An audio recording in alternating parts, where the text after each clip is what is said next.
some frown, sweat dripping from your brow. 5-man bow thing, you sitting down. She looking at me now. She like the way I get loud. She like how I get that clout. She told me she wanted for hours in the bed to have the stamina when facing this challenge, bro. You know I chose to get up on the game plan. Used to be a man pushing 300 straight.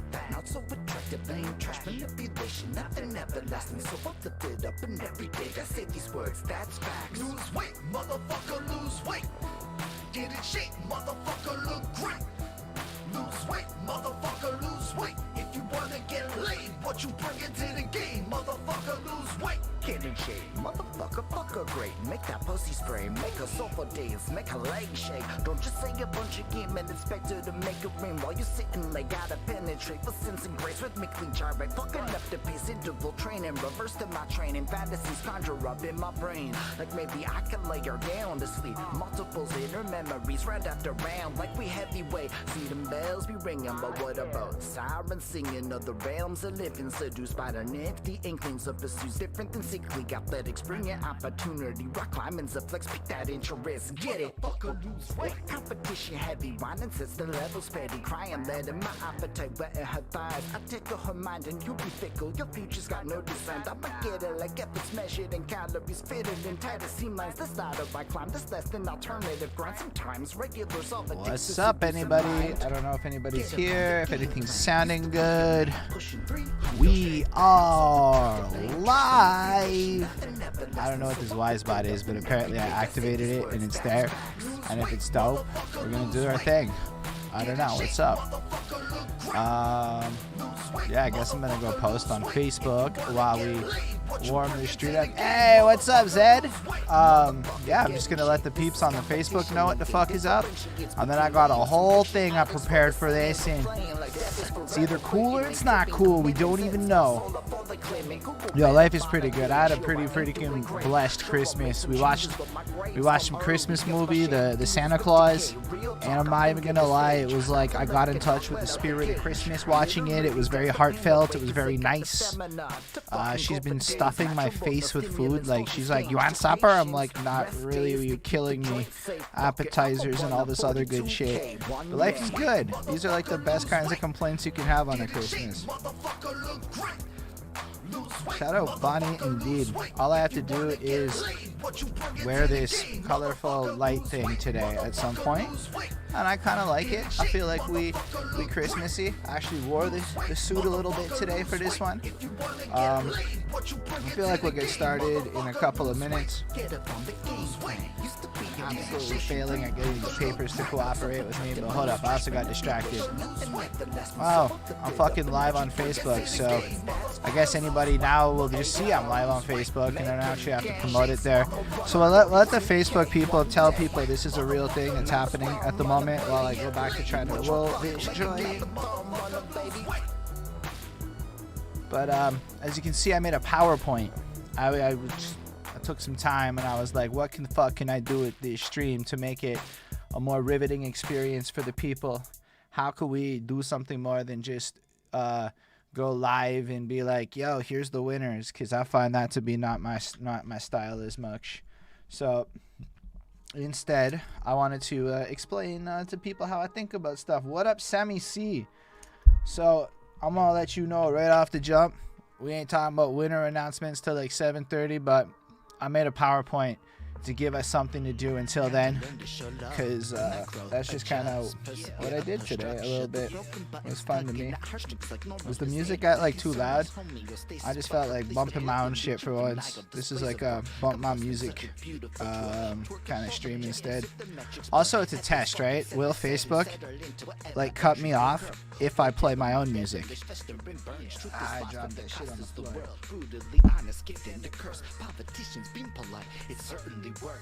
But yeah, that's cool. So yeah, give me a second. I'm fucking failing at rolling my little joint here, because yo, the only ones I have hash in them, and I've smoked a fuck ton of hash. Yeah, Merry Christmas, Happy Holidays. So I'm very high at this moment in a way that is a little bit more than the normal.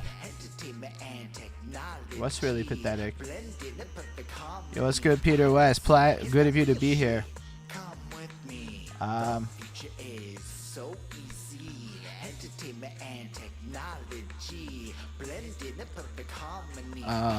Give me a second. Yeah, it's cool to see y'all popping in. I thought we could do a little journey and do a little presentation I made.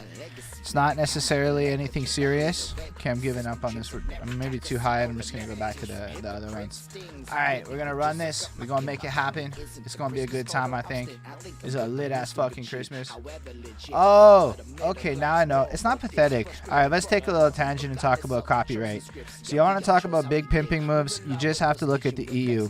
All right, so the EU saw this opportunity to make some serious cash flow off of American tech firms. So the way the EU deals with copyright is very different than the way America does. So basically they don't have fair use and all that shit. It's just a different world. It's not like we can apply our values. They just don't have it. It's not the same thing, right? Now, when I subjected my music to DistroKid, I agreed to a bunch of terms and services. And part of those terms and services is that like it got fingerprinted for all the automated systems. So that means that Facebook is actually doing me a service by clipping my stream per se. But what it did is it clipped everyone else's music, which I don't have the rights to use. But in theory, Facebook should know this is my music, because it never gave me shit for uploading it. So we'll see if it like punishes me and it takes me off the fucking live stream. That's basically what we're doing as a little bit of an experiment.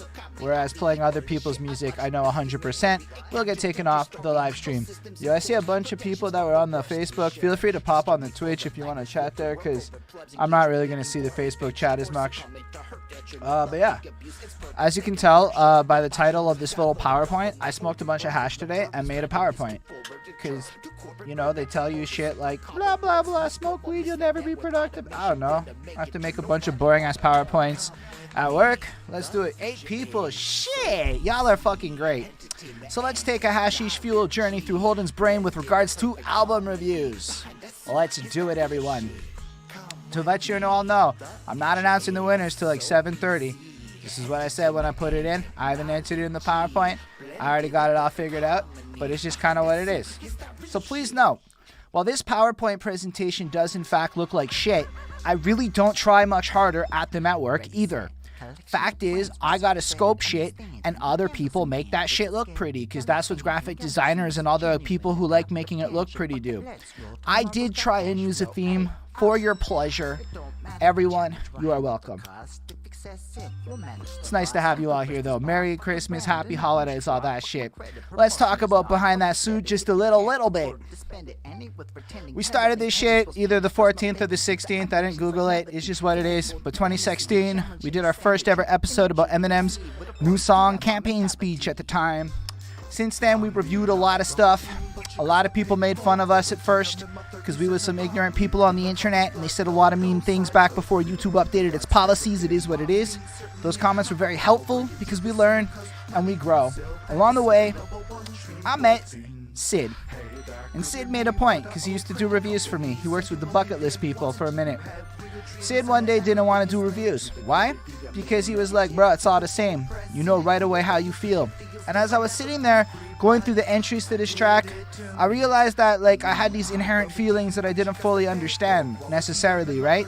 I just knew shit. Like I knew what I liked and I knew what I didn't, but I couldn't necessarily explain it. I'm not figuring you do a contest, you come up with a whole fucking thing, you should be able to explain how you think.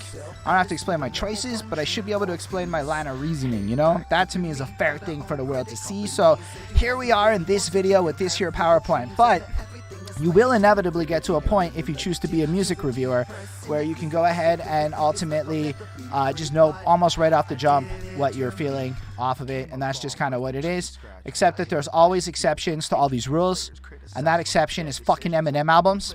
So if you make content on Eminem, you must understand that you must stan. There's just no other choice. You really have to. I got my literal worst dislike-like ratio in fucking like 3 years on this Eminem Music to be Murdered by thing. That's a 20 liked to 15 dislike. It's really bad. I actually have never seen one below 60 before, even on my channels. It was kind of like, wow. Why? Because I didn't like the shit. There was just shit I didn't like about it. And then like the audience is a bunch of stans. So like a bunch of stans are going to click on my video and not like what I had to say about it. It doesn't matter what I said about all the other shit. It's just kind of what it is. Anyhow, so that's the exception. Eminem albums. I thought that was fun. Anyhow, at this point in time, I went ahead and reviewed something like, I don't know, 500 projects. I'm doing this contest here. Came to a bunch of decisions. Figured I'd get high, make a PowerPoint explaining what matters to me in a song. Just in general. When I hear a song, I figured maybe some people find it useful. Hey, we broke 1,000 views on the channel just now. That's fucking some fire shit. There's a little counter at the top on the live stream that says that shit. Yeah. I don't know. Figure what matters to me, explain it all to y'all. And then I'll announce the winners at, like I said, 7:30 or so. Because, you know, I'm going to go live on Twitch. It's got to be a couple hours. You shouldn't just go live for like 10 minutes. That's just like the Twitch rules and shit. And then I also don't want to like just do nothing with the stream. So let's talk about how, by the way, this is what I do for a living. Like, people pay me to go live and do shit like this, okay? Like, I did this for a photo editor recently. This is a day job, everyone. That's why I'm having so much fun. This is the goofiest shit I've fucking ever done. How to review an album. Let me tell you some fucking facts about this shit. No one, not a single fucking person has a consistent answer, okay? No two people agree. There's no fucking right way to do this. There's no fucking wrong way to do this. I've been at podcast-styled reviews with at least 9 separate people. I've done long-ass, like 90-plus minute shits with. Not one time in any review ever did any of us ever really agree on much, except for like saying Party Up's a great song. But even when you talk about what makes the song great, nobody fucking agrees. It's just nobody agrees. So what's fair about shit is to have a personal, consistent system that makes sense to yourself. Everybody's systems are going to be different. But just for like fun facts for like everybody out there, that's just kind of what it is. Have yourselves a fair and consistent system so that you can evaluate and make sense of it all. But this contest that we're running here has nothing to do with reviews. I'm doing this to just explain how I think about this shit. How I kind of review the albums irrelevant. I just want you to understand this is the level of shit I thought about when we came down to the level of decisions. But end of the day, I talked to some peoples, I got some feedback, but then me and the homeboy, the wizard who made the beat, the great engineer, went ahead and had a little conversation this morning and made sure we picked the people that we had to pick and we were aligned on it. Now, the wizard is the kind of guy who quit his job in 2014 to go pursue music full time. He's that good. He's a drummer that tours. People pay this man to come be their fucking drummer, aight? That's what it is. He comes on through and he goes out there. He does engineering for all sorts of youth people at his center, and he's got his ear to the fucking streets, knows what is up. He was telling me about 3-track albums before anybody else, and I just didn't listen to him. This guy knows what the fuck is up. This guy is a very talented dude. He made the beat. He's half the song. He get half the pick. He's not really here to do this because he's not really an on-camera kind of person. Plus, it's fucking Christmas, so it's a big ask. But I just want you to know that he listened to everybody's entry more than once, and everybody was considered. I don't know. Just letting y'all know that's what it is. That was backwards on the slides. So let's talk about album reviews, everyone. Let's talk about album reviews. First of all, you need a rating system. Again, this shit's fucking arbitrary. It doesn't really mean anything. Yo, that's cool, man. Ismail Gadamsi, shout out Ismail Gadamsi. This guy's been around since like the first year. I remember him from the beginning. He was such a supportive guy, man. He's really real. Plus, he never lied to us. He was very happy to criticize me. One of the most memorable Ismail Gadamsi moments I have is when I sat there and shot all over Hobson on one of his reviews, and he's like, dude, are you ever gonna like talk about the musical qualities at all? And I'm like, okay, fair point. Fair point. Make sure to bring that shit up. Either way, let's talk about the rating system I use. We go on 5. Why? I don't know. 5 mics, it seemed appropriate. I don't know. 5, cool. So 5 on 5 to me is shit's instantly replayable, and I want it, I like it, I want it. I don't have good reasons for it. There's just something about it that like makes it magical to me, based on all the other shit we're gonna talk about on all the other slides. But at the end of the day, shit's basically dope, and I really like it. I really think it's like amazing, and for some reason it compels me to instantly want to restart it. Then most of the grades I've ever given on my channel with all of the songs I've ever talked about across all those albums land between 4 and 5, because frankly, if you're a professional musician, your shit should be above a 4-star. Get the fuck out the game. It's not that fucking hard to make 4 stars. Are we still good? Because my shit's lagging and being an asshole. Let me hit refresh because sometimes it does that. Yo, did your lady friend Bonnie really cheer me 100 fucking bits? Yo, Ismail Gadamsi subscribed on the first Ritz review. I got massacred on the first Ritz review. I still get comments from people fucking hating me on that review. Oh my gosh, that's a good time. Yo, Ismail, you a fucking real one. That's all I'm trying to say. Thank you for the fucking the stuff, Bonnie. That's really cool of you. I appreciate. Even though your lady friend Bonnie blew my mind. Hold up. We're gonna do something real quick here. I now have a movement watch like Philip DeFranco advertises with its sleek modern design and all that shit because your lady friend Bonnie's fucking dope and that's what it is.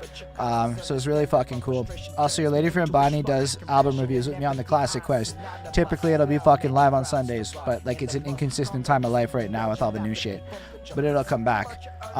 Anyhow, 4 on 5 though. It means you fucking did all the stuff a song's supposed to do. It means, frankly, I should be able to hear this in a grocery store and it's not annoying. It's just there, you know? Like it does the things. The engineering does the things. The songwriting is arranged correctly according to the base levels of good musicology and all that good shit. So it's kind of like a boring one. It's just like the song's good, but I don't necessarily whatever. Like I have more of a positive inclination towards it. Now, the reason that most of my grades are high is because most of the music I review to me hits that threshold.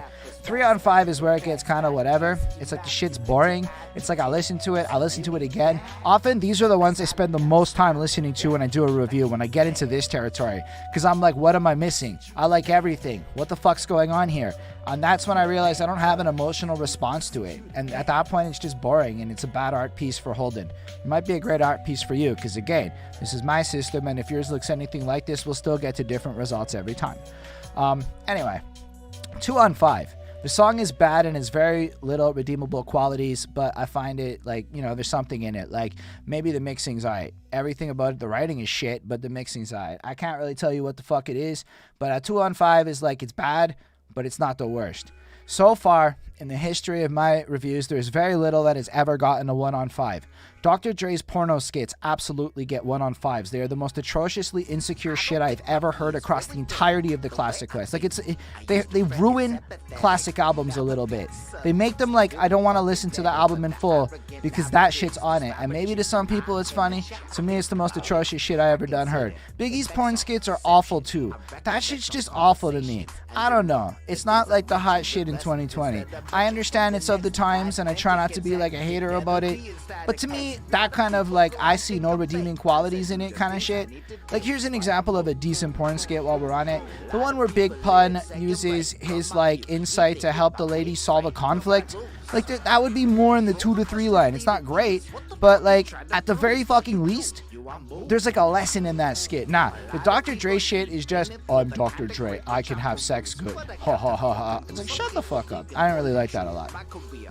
That's a 1 on 5. There's very little ever that has it. That's why I was able to pick very specific examples. It's often shit like that, but most shit's gonna be in that range. It's kind of what it is. It's also why I made it so fucking hard to like actually go ahead and pick shit, because yo, everything was great to me. I liked almost all these entries for real. There were a couple that were maybe not as amazing, and for the record, I'm not going to go into the negatives and the why I didn't choose shits. I'm just focusing on the why I like stuff for the people that had it. And I agree, skits should be replaced with interludes. Or at least if you're going to do a skit, do something where it adds narrative value, like Eminem on the Prelude Before Soldier, where he at least adds like a story arc that drives the album forward. Yo, thank you so much. Yo, Miss Saruju plays Among Us with us, and she makes cakes. Cake Boss. If you're in Montreal and you need a cake, go buy her fucking cakes. It is what it is. Let's get into this part of it. Flow. Flow is important. Honestly, I don't get consistent answers from people for what the fuck flow actually means. So it is what it is. Maybe there's a technical answer, but like at the end of the day, it's kind of weird. I see flow as a combination of this type of shit, alright? And what I like about it. And I put Holden's enjoyment there because A, I was a little lazy, but B, because at the end of the day, Holden's enjoyment, as in me and what I think, is actually a big part of all of this, so I just needed it to be said. But yo, first of all, I'm really into the pocket these days. Pocket to me is like how well that voice kind of fits into the beat. Now, I like some weird shit about pockets. My shit's not necessarily regular or whatever. I'm not necessarily motivated by that, so complexity matters too. But there's ways to be like complex in the pocket and everything sounds smooth like butter, and there's ways to be like simple in the pocket And it's super interesting. So like these are just kind of elements to look at it. Then there's like replayability. I find sometimes there's some crazy flows out there, but like you hear it once, you hear it twice, and if you're like me, you just like memorize it a couple of times, you go out of your way to try to do the fast and tricky shit, and then you do it, and you learn it really well. And then the replayability kind of goes away a bit. Like it's less impressive. I don't know how to describe it. Or sometimes the flow's just kind of basic. But then sometimes you get something like Bad and Bougie, where I hear that flow every day of the week maybe, and I'll never get fucking bored of it. It's just flow. Flow is this weird essence where all of this stuff comes in. But I think one of the biggest parts of flow that I think really kind of complements it all is the use of pauses. And this is the shit I was the worst at when I started rapping. All of my shit's like this constant fucking ba-ba-da, ba-ba-da, ba-ba-da, ba-ba-da, just never fucking pauses. And musicians, not like rappers, because right, I talk to a lot of musicians too. Musicians were always telling me about letting shit breathe. Yo, what up, CB Mac? Yo, CB Mac was just fucking playing, and then CB Mac shows up in the track. That was him just rapping there on our track, How We Move. That's what's fucking up. So see, he's like, I've always seen with flow how you bring people into the rhythm with the words being said. There's certain rhythms that fit perfect with different BPMs. Big fucking facts. It is what it is. Yo, feel free to contribute though. This is like an interactive show. It's not like if you're on Facebook, I'm not even reading it a little bit. Yo, actually, I did see Josh Kucher's pattern flows, the drum pattern of your voice, and I really fucking like that definition of it. But again, as I said earlier, to me, this shit's mad, like, hard to have everyone agree on it. You may be like, and just to like comment on that, there might be like a technically right point of view, right? But that's still like not how I understand flow. So when I think about the word flow, I'm not saying it's wrong. I actually really like your fucking drum pattern shit because I think it plays into a lot of what I said there too, especially the use of pauses. Great drummers really fucking know how to use pauses really well, right? So I think that's really fucking like big. Anyway, but yeah, so I just think it's an interesting point. All things considered, I got distracted. It is what it is. I don't know. It's Christmas, guys. Let's just roll with it. But I think all of this kind of stuff matters. And I think it all plays into what I think of the word flow. But then I also thought about delivery. But under delivery, I had like a whole bunch of different ideas. But I'm going to be clear. Delivery also kind of ties right back into flow, right? So all these things are kind of interwoven and fucking tied together and shit, right? Yo, that's true. CB Max saying that on the note of pauses, they work well to emphasize punchlines much like beat drops. That is very fucking true. Did I butcher your name? I'm in like fucking Quebec and I'm an Anglophone. It's like twice as hard because half the shit I hear isn't even like English. You know what I'm saying? So I apologize, dog. I don't know how to say it right. I'm not even gonna lie. I just know that you said that. Sorry, dude. I appreciate you still. My bad. Coulter. Alright, I hope that's right. Otherwise, this is awkward. But I'm trying to be interactive. I got the Twitch chat there. I got this other restream over here. We just tried being live on multiple platforms at once. It's a big, fucking exciting experience. So delivery. I think the big thing for me is pitch.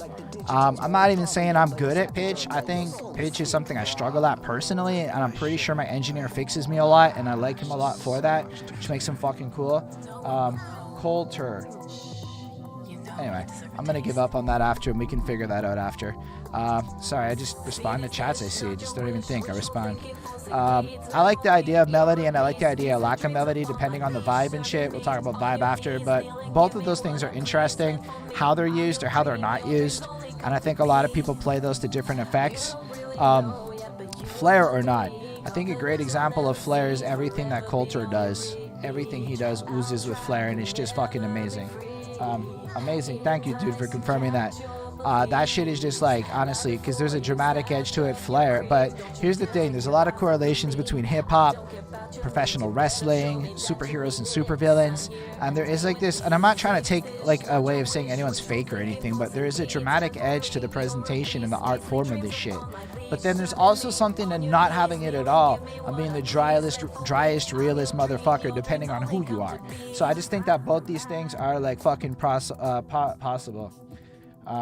Anyway, clarity of words. All those other things are great, but if I can't understand what you're saying, that's a problem. And again, even I'm guilty of this sometimes. I try to get too tricky and my flow gets too kind of complex, and the motherfuckers is like, you're stuffing syllables in, nobody can understand what you're saying, and I'm totally guilty of that all the time. So that one is like particularly big for me, and I like to think about that one as well. And then distinction is some shit where I feel like it's highly related to what you listen to, but I listen to a lot of different shit. So when I hear flows that are distinct or like only kind of remind me of one or two people, that's like big for me. That's like some shit that pops out. Like I can't place that shit proper. That's really like not that often. So most people are non-distinct. Like most flows I hear don't really stand out to me. They're just like well made, well constructed, but like they have no distinction. They literally could be any other fucking rapper and I would not know the difference, because like half the underground sounds is as the same as each other as like the fucking pop people. Like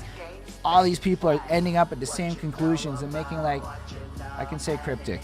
I think it's cryptic. Anyway, basically like everyone's just ending up at the same choices. So like to actually stand out when you've heard hundreds and hundreds and hundreds of shits, like yo, come on. It's not like as simple as just having a quick couple of punchlines and some great ideas in your bars. Like that's just kind of like a way to go about it.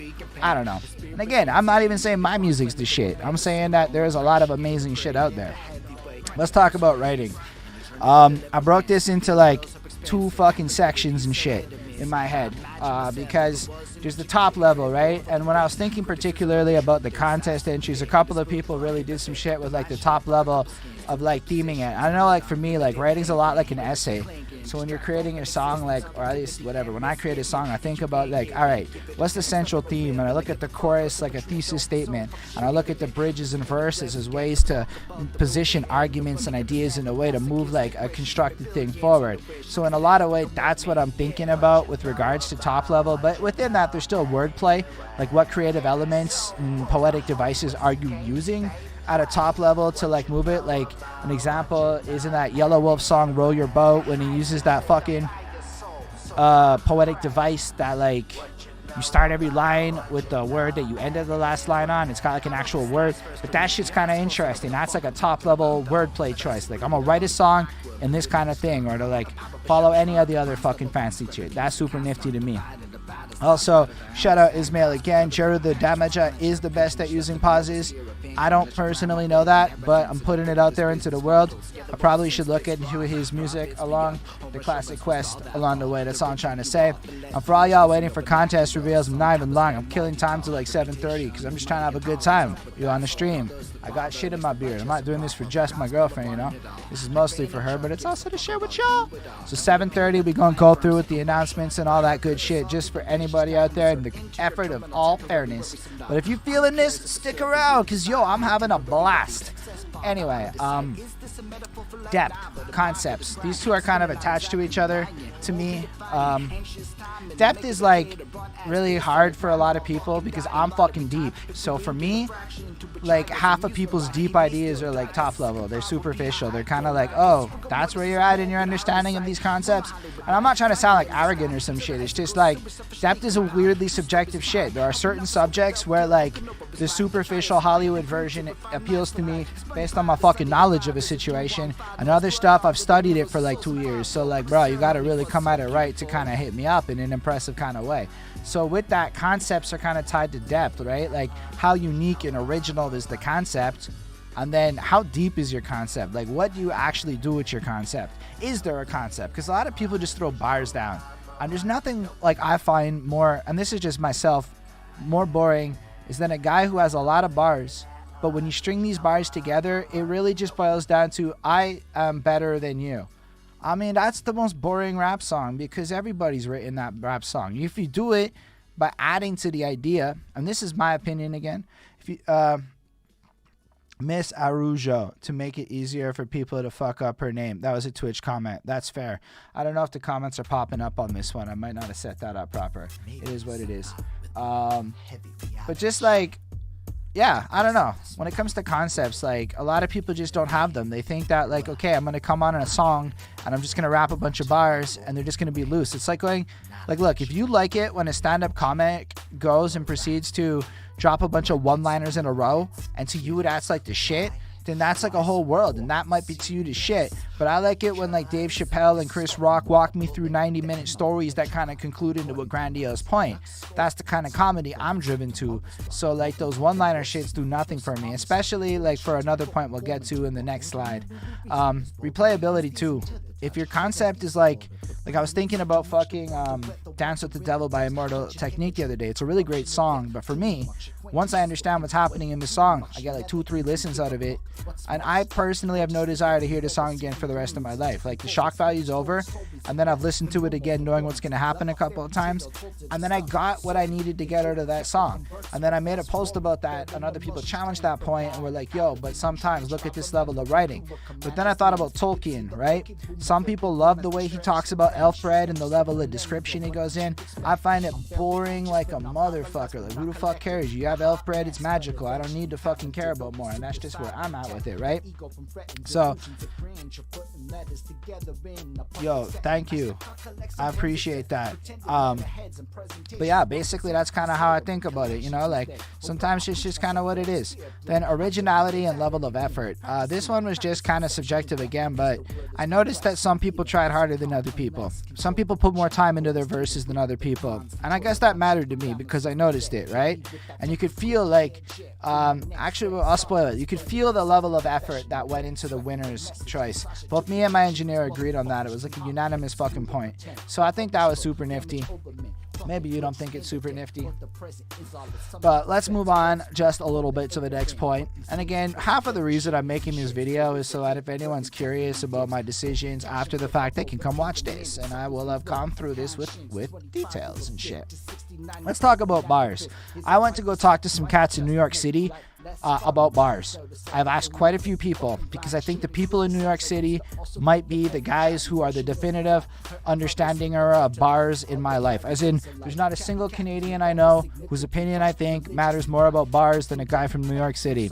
And he kind of goofed at my idea of what bars were from how we understand them here.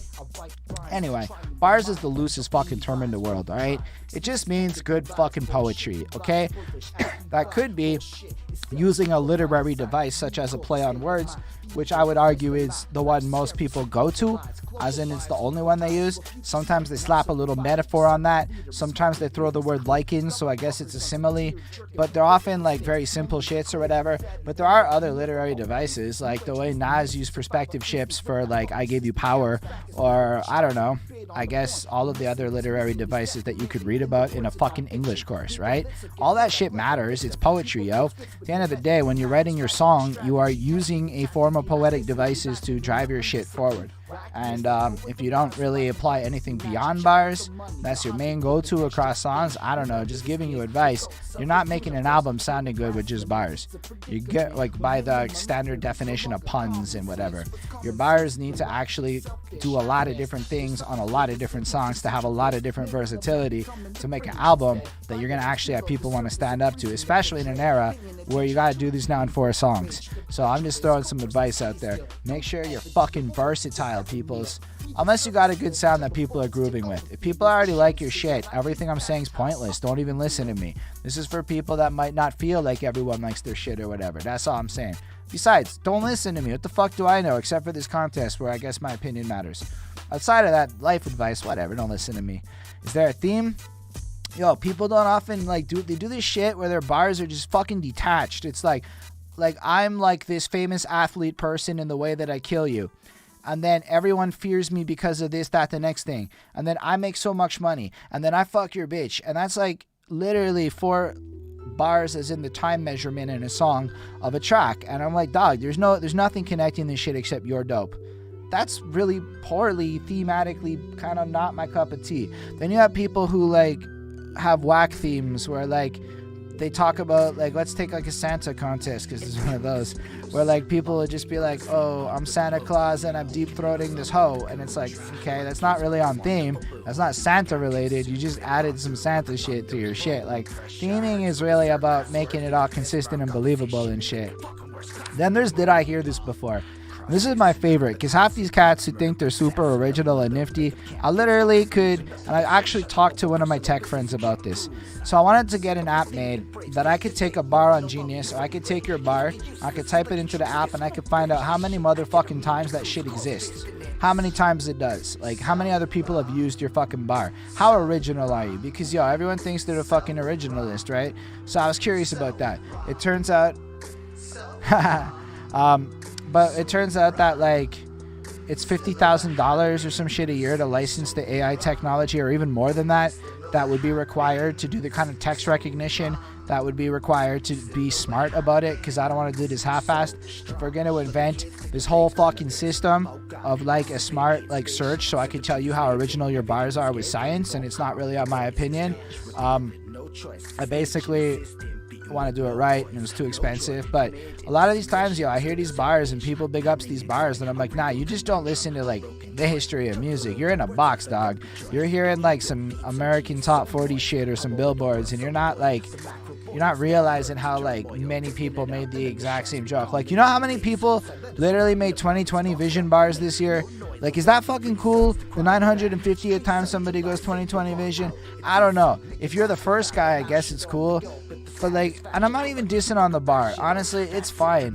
But, like, to me, when I hear the same joke 50, 60 times, it stops being funny, and then it kind of actually gets, like, less fun. But I don't want to be, like, negative with this shit. I'm just expressing the kind of stuff that happens. So I actually avoid certain sound. If you're, like, an underground lyrical dude that's pun heavy, based a lot on battle rap, I'm probably not gonna fucking review your shit, because you're not gonna like what I have to say about it. I don't know. It's just, to me, like, not the most original writing.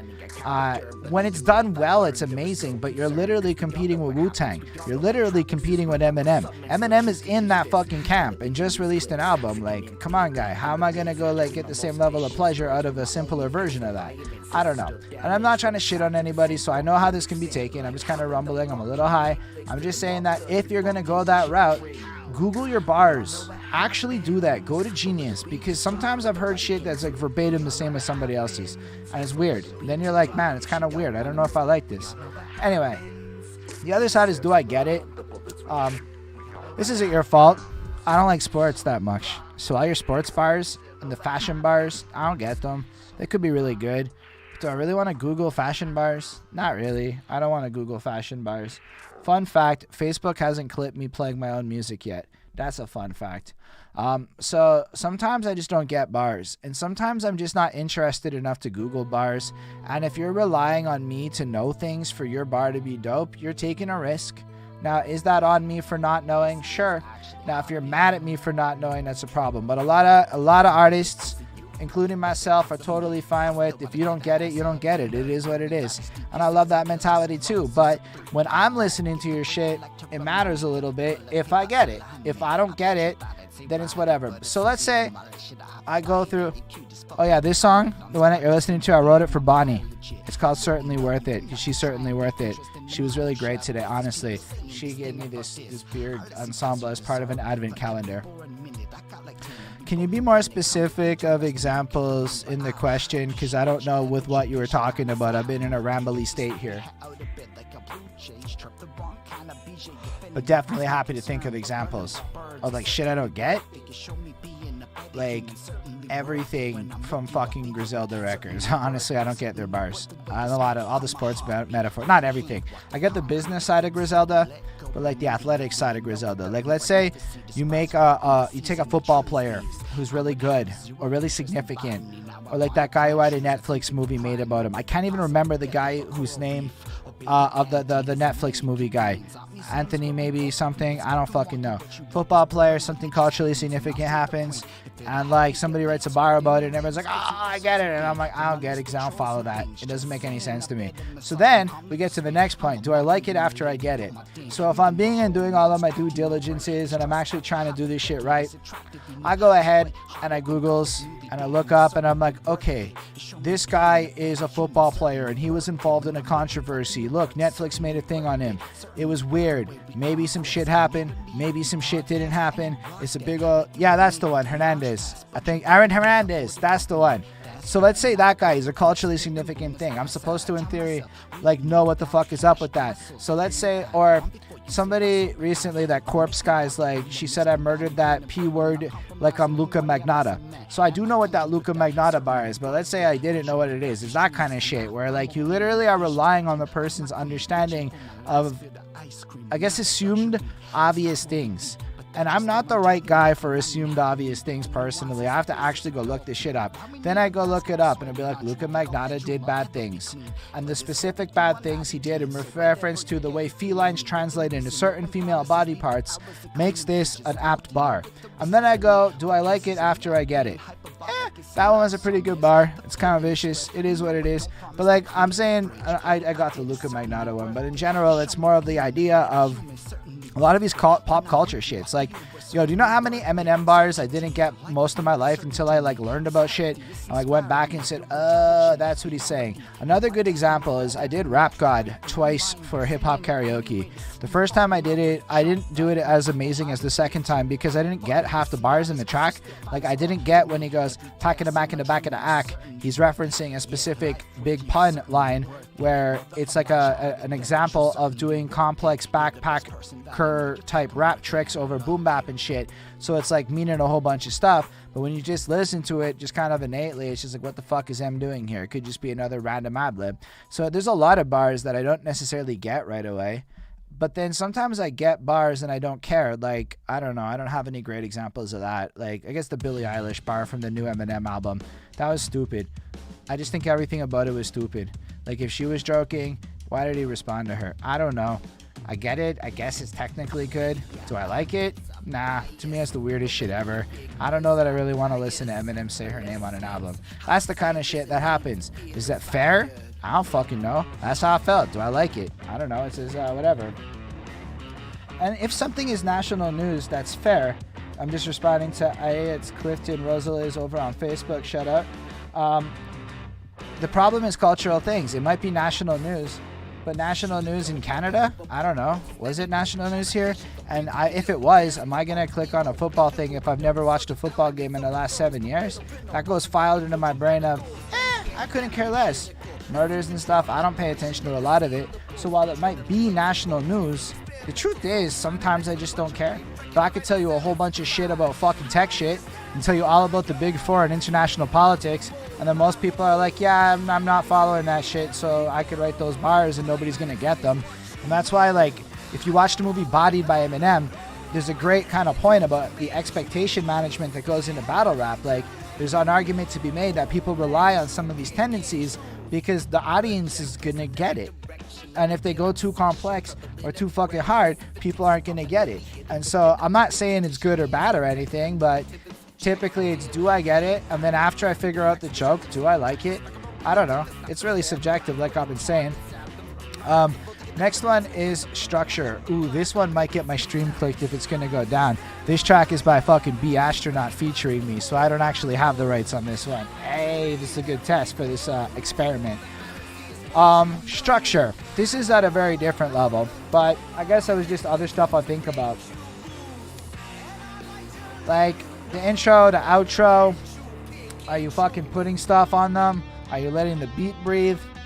How many bars does it sit for? Are you doing ad-libs? Are you using clips or other shit? Something that was really stand out to me. That's amazing. Thanks, Coulter. Welcome back. Something that really stood out to me just from the entries was like when people did the little like critical with this like lose weight shit at the end of the verse, and I thought that was like a nice little touch he did. Doesn't mean he won or anything. It's just a nice little touch that illustrates the example. Intros and outros are big. It took me a really long time to learn about how to use them. Anybody that really understands how to use them, and not to keep going back to him, he's just like one of the last albums I reviewed, but Eminem really fucking understands how to fuck with intros and outros. Like, I remember when I listened to that Walk on Water track, just shit down to the way like pages crinkle and shit. Just kind of add this like layering into an experience that I think is kind of cool. Ad-libs. Now, for the sake of my contest, ad-libs is a weird one because, you just had to record it on a phone. It's not actually relevant, but some people did do it in a way where it kind of made sense, where they did it over my shit. And that kind of made me think about ad-libs. And I'm like, And the reason I say that isn't even for myself. It was something my engineer said to me where he's like, you know what I like? I like it when featured artists do ad-libs over like other people's verses. I'm going to be real. I had never really even considered or thought about that until like recently. So a couple of people did that with my shit. And I'm like, that's an interesting way to add to it. Did it like add value or not? That's not the point. It was just another element that came into consideration that I had to think about. How did other people interact with what I did with the shit? And that was like cool. Like it was cool that there were so many things I had to think about in order to get to this decision because y'all did so many different fucking shits. Another one here is bridges. A couple of people utilize bridges on the contest, which is cool. I actually really like the effect. It could be argued it's good light writing, and it could be argued it's lazy writing, depending on what you prioritize in music. So it's not really mattering, whatever. I liked the use of bridges that I heard, but I also like bridges in general. I didn't even write the song with that kind of like in mind. So like it was cool to just hear other people do that with the same structure that I created. Like I laid a fucking template down with a full completed like track, right? And still people like were able to rearrange the structure in a different way. And I was like, that's crazy that you heard the same beat and you put a fucking bridge there. I don't know. I thought that was nifty. The last one is again less relevant to, we're moving out of stuff that's relevant to my contest and more just shit I care about as a reviewer as we're going through it. One of them is basically pop or not. I'm not mad at pop mixing or pop creations. Some shit's really made for pop. Some shit's really not made for pop. I don't know if it's pop or not, really is just kind of its thing. I try to judge pop shit within the realms of being pop shit, and I try to judge not pop shit within the realms of not being pop shit, because trying to mix these two things is silly as fuck.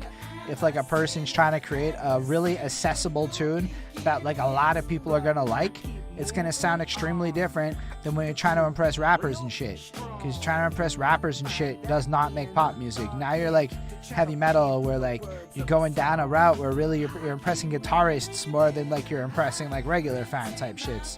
So I think that's super worth paying attention to. So I guess that could be tied into artist intentions. I don't think I wrote that anywhere. Artist intentions kind of matter. Yo, I barely noticed this shit in my beard. It's fucking cool. This is a great add-on for your Halloween, you beard guys out there. Shout out to all the engineers. All the engineers in the world that are fucking dope. Just all of them. I like them. They're great people. Maybe there's some bad engineers out there, but I still respect them. Here's the thing about engineers. The fact is, we all kind of sound like shit when we record raw vocals, and with some limited exceptions, engineers make us sound better. There are absolutely lo-fi sounds that can utilize this fucking, like, sounding like shitness to their effect and make it not sound like shit. And I respect that that totally fucking exists, but most of us rely on an engineer to do something like enhance us. That's true, eh? Shout out Cryptic, who's a great engineer. I've been shooting the shit with him. I've been talking about getting an interview done because, yo, for me, as much as interviewing artists, like in terms of like the MCs or singers or whatever, is an interesting vibe, I want to let y'all know that I'm more interested in talking to like the beat makers and the producers and, you know, the people that I would maybe work with in my career. Because, yo, maybe there's some dope fucking stories. Who do you think is going to be more honest about good stories? Let's be real, everybody, you and I out there. Yo, shout out Coulter. Coulter. Fuck my life. I'm real high. This is hashing it. He says he's an amazing engineer, and I've heard his work on multiple occasions because he was telling me what they've done a little bit, Mr. Cryptic, and they're fucking good. They're really fucking good, yo. Like, really impressive shit. I was blown away. Like, their entry in this Breaking Records contest that just went on, fucking astounding shit. Like, really astounding sounds. I'm really, like, blown away. I know Facebook, whatever, broke the sound. I didn't hear it. It just sounded amazing to me. So imagine what it sounded like without the broken sound is all I'm trying to say. Fucking dope, man. I really appreciated listening to the work, and I'm not shouting it out. It's what it is. Anybody that's fucking good work is good work and deserves to be shouted out. That's how I am. I don't care. I'm not really like competitive like that, like in the micro level. I'm just kind of like interested in good shit. So engineering is huge, right? And I don't know a lot about it. I'm kind of learning on the fly. Like recently I learned what dubbing was. I don't know a lot of shit, but I know that effects are interesting. Like a lot of people hate auto-tune, but love pitch shifting and like reverb and delays and a bunch of other effects, but just hate auto-tune on principle. But I'm like, auto-tune is just a tool. Technically, I used auto-tune on Lose Weight. I don't know. It sounded good. What the fuck am I supposed to say? I didn't use auto-tune. Matt just sent it to me. Matt's the wizard. And he said, I did something you might not like. And yo, he laid it on heavy on that last part there. And I loved it. I'm like, that's the first time auto-tune's ever been like used to my knowledge on my voice. It kind of is what it is. I liked it a lot. So using effects to creative purposes to enhance the track, yo, that's the engineer. That's the people making this shit happen. It's usually not even the guy who made the beat. It's the engineer that's taking it at this point to like make it to the next level. That's why I put engineering before production, because yo, engineering is more interesting. And if you're really like about that, your engineer should be like where you really fucking care and put some money into. Make sure that guy's eating is all I'm trying to say. Use of cinematics, like I guess like a paper crumpling or like a gunshot sound. Like my girlfriend loves gunshot sounds in beats. Like makes her like instantly turn it into a 5-on-5 if like boom boom boom boom from the Empire soundtrack is a gunshot. Like they spin the fucking rotatey thing and it fucking, I don't know, I'm terrible at gun terms too, but like, and it's fucking dope. It has like this cool charming, a little bit of a cinematic effect to it. So I fucking just think that kind of stuff is dope, because I think that a song is a bigger than the sum of its parts. It is an experience, and I want to explore personally using cinematic elements a lot more in both my delivery and just how we create music, because that is like the top level of shit out there. They all have this cinematic element, bigger, not all of it, but one whole realm of it, we'll say, because I don't want to be that absolutist asshole. Volume levels. I don't know how to describe this, but everybody tries to tell me all about how I don't mix my shit right or whatever. I like rock more than as a sound. I like the way rock is mixed personally more than I like the way hip hop is mixed. So I prefer it when the voice is squished into the music more, because I'm an audiophile and I can separate the sounds really well. So like to me that's just a nicer sound. Whereas when you take the fucking beat and you lower it or whatever and the vocals are just so fucking loud on top of it, like it's more pop mixing at that point, and it makes it more accessible, but I find it to be a less rich sound. So I don't know how to explain that to people, and it totally depends on the kind of sound you're working, but it really matters, the volume levels. Like, I don't know, I love it when a voice is just surrounded by it, but you'll see that a lot more not in hip-hop, or you'll see it not as much in the pop side of hip-hop. But if you look into the underground and like the more artistic realms, or you look at just other genres of music, again, I guess more on the underground side of things, that you're gonna find the voices kind of squished down more, and I kind of like that better. But again, that's my preference on shit. That isn't really mattering at all for this contest, because it wasn't really about sound engineering. I just wanted to talk about it and give the engineers their loves. Y'all gotta understand, like, even myself failed at giving engineers the loves they needed to get, but really engineers rule this fucking game, and we need to give them all their fucking love. Arrangement. This was interesting because I was talking to these Liddy Bros dudes. They wrote and recorded the song, did all of their shit, etc., ran it through, but then handed it off to the engineer. And it was the engineer who proceeded to deal with the arrangement of specific things. Like, I realized that too, like, I record ad-libs and stuff, and I'm not as invested in the past. I'm going to be more invested in the future, but in, like, the placement of stuff. On a very specific level, I put a lot of trust that he is the one that's going to place everything in the perfect thing. Not at, like, the delivery level, but, like, when I sent off Lose Weight, the arrangement of, like, it being chorus, chorus, pre-chorus wasn't the same thing. I just had chorus, chorus, chorus, but he switched it to like this pre-chorus, and then he added all that Lose Weight shit in the background of it. That was all like him. I didn't like give it to him and go like, go do that. He just did that because he's a fucking sound engineer and he knows how to do shit like that. He knows how to think like that. I totally don't know how to think in the same level of way like that. So I thought that was pretty cool, worth bringing up. And then copy paste sound. I don't know. Did you use the fucking out-of-the-box template? Did you go on YouTube and find a 10-minute like video telling you the right way to make Atlanta's hot trap sound, and then you proceeded to apply? We are talking more about engineering at this point. I would say at the level of effects and mixing and mastering more than production at this point, because I think that's the most important shit. The engineer is going to define the sound more than the producer is. Now, the producer and the engineer might be like the same guy, and in this case, I mean producer being beat maker. under the common lexicon, whereas I'm an executive producer of my projects because I pay for it. That makes me the executive producer. I'm the guy that fucking whatever, or that like just kind of decides the shit. I see that there was a comment that goes same for art, graphic designer, design cover art, but if we're talking about giving loves to these people and giving them fucking and the copy paste abilities of them and all of this other shit, I totally agree. I think it applies to all sorts of elements of this kind of stuff. The copy paste sound to me is a lot like, I don't know, you might not like my sound, but we actually like, exec is still the fucking producer. That's what I would say. It's a role. Executive producer is a role. And then producer is some shit that people put on Beatmaker when that's not really it. It's like a ghetto way of saying it, not like an actual way. Like producer is such a vague term. The real truth is producer is person who gets stuff done. So if I pay for a beat, technically I'm a producer on a song. It doesn't matter how a level is. Like when you see Dr. Dre as producer, he's the guy who pulls the strings on half these tracks. He's not the guy who did the work on these tracks, but he's still a producer. He's still an executive producer because he's got the ear. He's the decision maker. So the fact is, executive means decision maker. Technician is a specific role. Sound check, assistant check, second tech. All of these things are specific roles within a studio. You could argue with me, but that doesn't change that you're not correct if you think that that's what it is. These words all have meanings, and I spent years looking into this shit.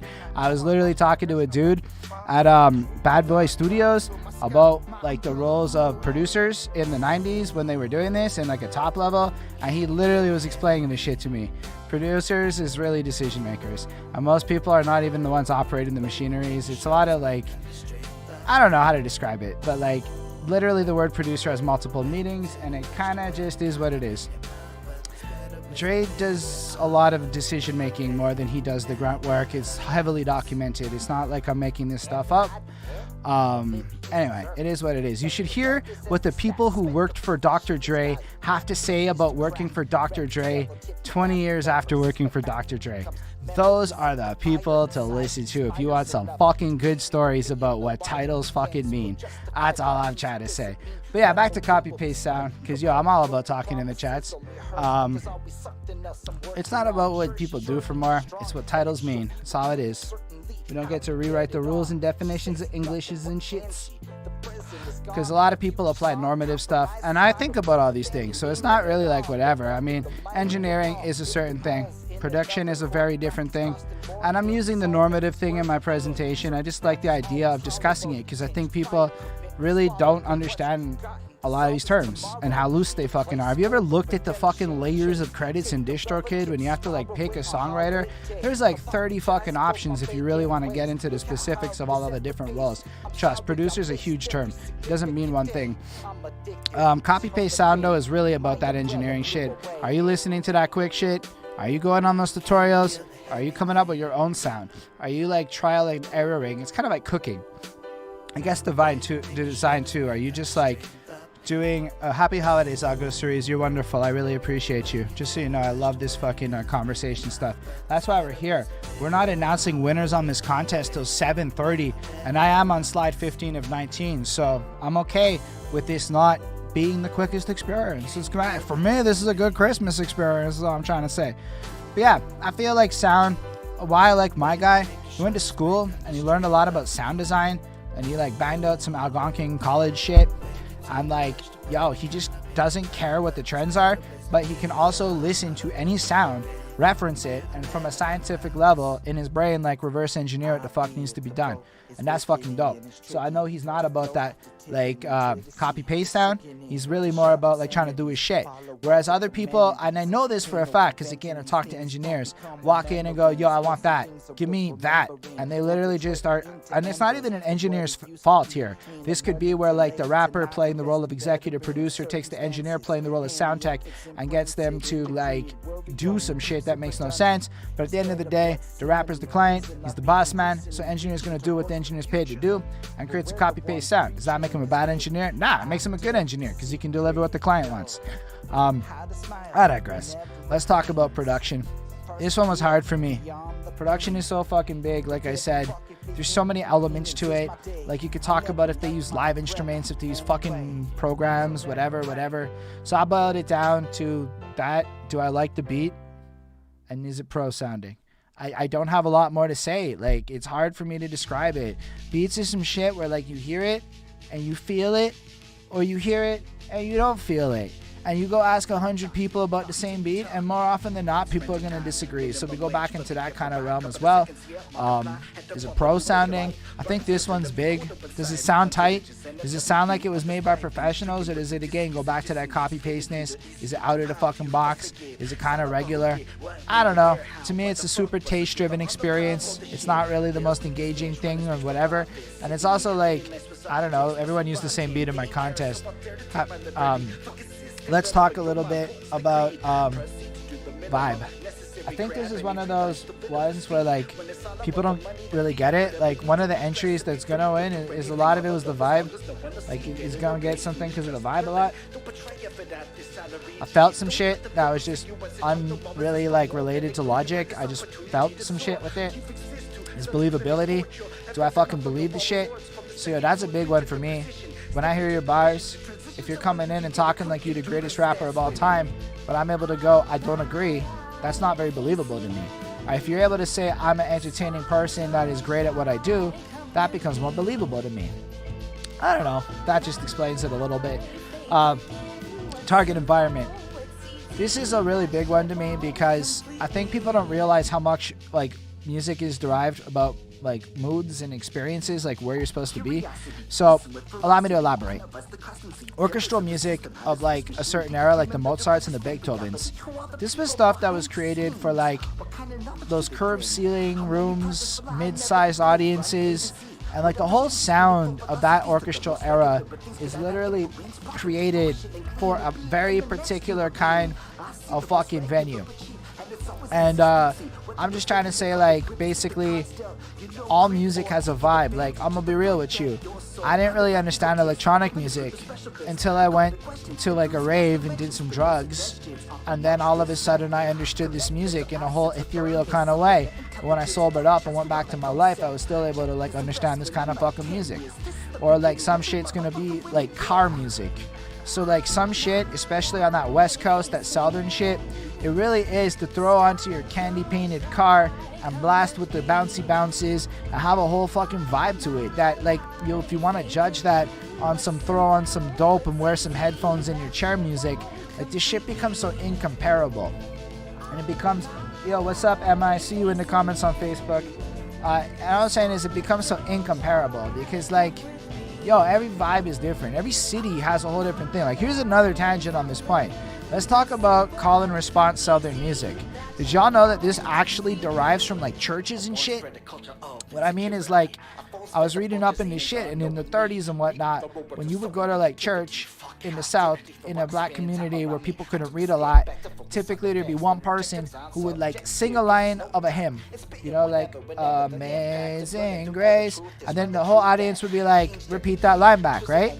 So you look at that, and we're talking the 30s and shit, tied to something like literacy rates and shit, and you're probably not thinking about that, and this translates all the way into this fucking call and response music of, like, fucking anything that you have that might be considered repetitive shit, like when it just, like a Lil Jon, all right? You might call it, like, a Lil Jon, not, like, hyper lyrical or whatever, but that's, like, an ignorance to understanding the full history of the kind of music behind where he's coming from.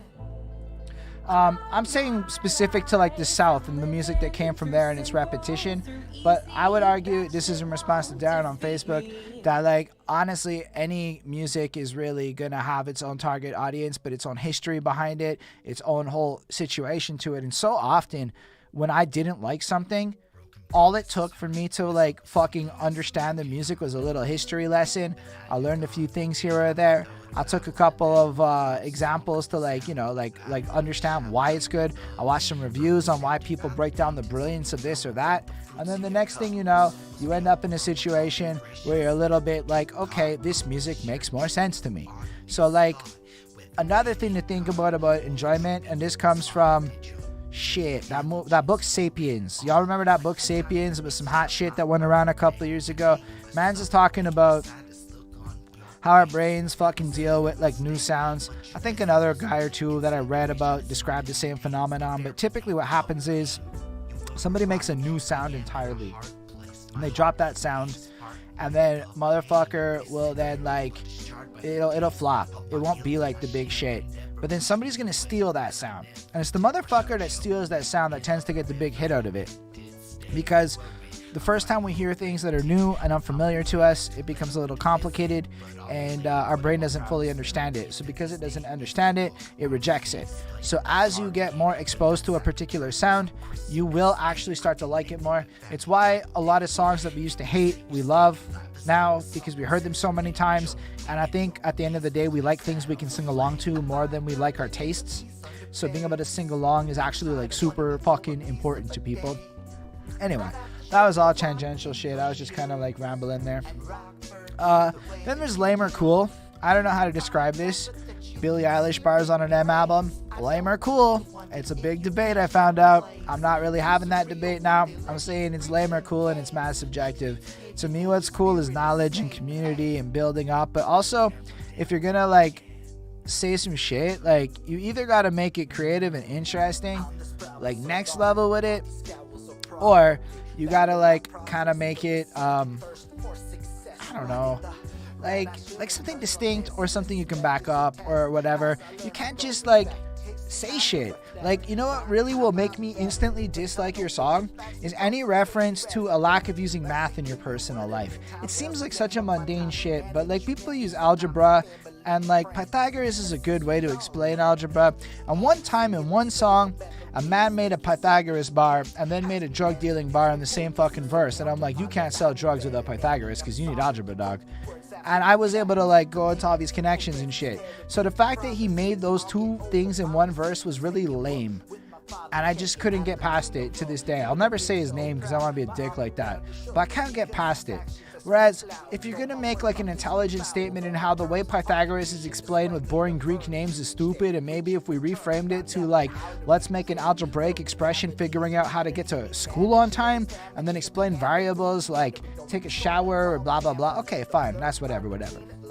So like, my brain goes there with it. Like, I guess doesn't make sense is more the lame or cool. Presentation is also important, and I think this is something where like a dude like Josh Coulter across his various like fucking contest entries I've seen, he just excels at presentation, and it makes it memorable. It makes you want to click on it. Even in my contest entries, and since it has like no bearing to his winning or not, the way he used these videos was great because he had like visual hooks that actually made me want to go back and like watch it more than just listen to it. And I think very few people ever can do that well with videos. So kudos for being that fucking good with it, dude. I'm really impressed across the board with, I don't know if you're still watching, but if you are, cool. If not, what it is, people heard that. Is it for me? This is actually not like about like taste so much as it's about, am I even the target fucking demo for this shit? So Taylor Swift, she makes excellent music I never want to listen to, except for like a couple tracks here and there. It's not really for me though. So if I'm gonna go ahead and make fun of Taylor Swift, that's kind of stupid, because I'm not really the fan base for it. I'm not really who she's trying to make music for. If I never listen to her shit, she don't give a shit. I don't really give a shit. Being mad at that's pointless. Same thing like, let's talk Eminem one more time. Music to Be Murdered By created two vibes. There's a part A, which is absolutely for me, and a part B, which is absolutely probably not for me. It's not really my cup of tea. I didn't like it that much. But when I thought about the brilliance in that, he was able to cater to his entire audience at like once, creating this whole vibe of like, is it for me? Is it not for me? I don't know. It's really important to think about. And when you come across something that is not for you, if you want to at least talk about it on the internet, you need to be objective of that. And if you want to be fair as an album reviewer type of person, you have to understand when things are not for you, that like you actually have to adapt to that. If somebody's targeting like, I don't know, sports fans, and I'm not a sports fan, just because I don't get the bars doesn't make it less good. You know, it's just, there's a lot of layers to that, I guess. I'm running out of shit to say on that point. I don't want to stretch this out two more. The last thing that really mattered to me was the artist brand. So in this, I did want to reference specifically one of the contest entries in particular. You know what? Let's just take a stop and listen to this entry. It has nothing to do with like bearing. I am a little bit killing time, but it's also because I think it'll illustrate the point I want to make. So first, let's listen to the entry in full. And I hit that button, and let's see if it's there. WAP, the original. Yeah, she turned you down. You guys hear that? She don't like how you foot pound with the rhythm on the ground. How you end up tightly wound with the solemn frown. Sweat dripping from your brow. 5-man bow. Then you sitting down. She looking at me now. She like the way I get loud. She like how I get that clout. She I hope y'all told me can she hear that. wanted the hours I don't in the know. bed. I'm trusting the I moderator understand people. what This is faces able to go, challenge, yeah, but you it know sounds what you're okay. good.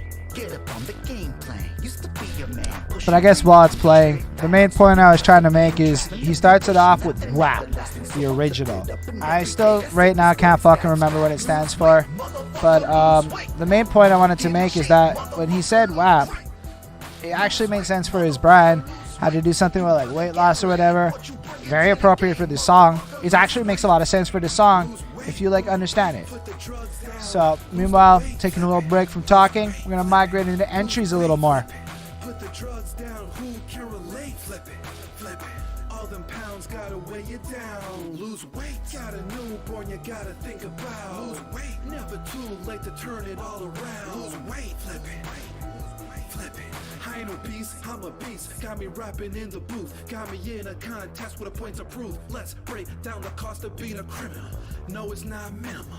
Do you got the money to pay 6 figures, no decimal? If not, tell me what you're doing. I was vibing.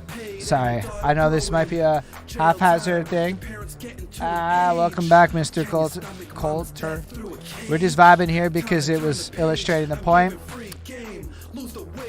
Mostly about all of this is really relevant to JS's brand, as I understand his brand as a whole, as a brand that transcends the art.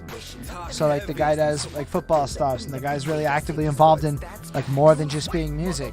So when I thought about the JS brand, a lot of this verse was like really interesting on that front. And I didn't know how else to really illustrate this point except with this song example. Don't worry, we'll start listening to more entries and we'll move into it. This isn't like a he won or not part yet. Flip your life around like I flip the word weight with a synonym telling y'all lose weight, flip it, lose weight, flip it. Put the drugs down, who can relate? You can tell I'm in my zone right now. Introducing my new TikTok dance for 2021. Go a little something like pounds so heavy, put stress upon your back. Gotta lose weight, then run the track back.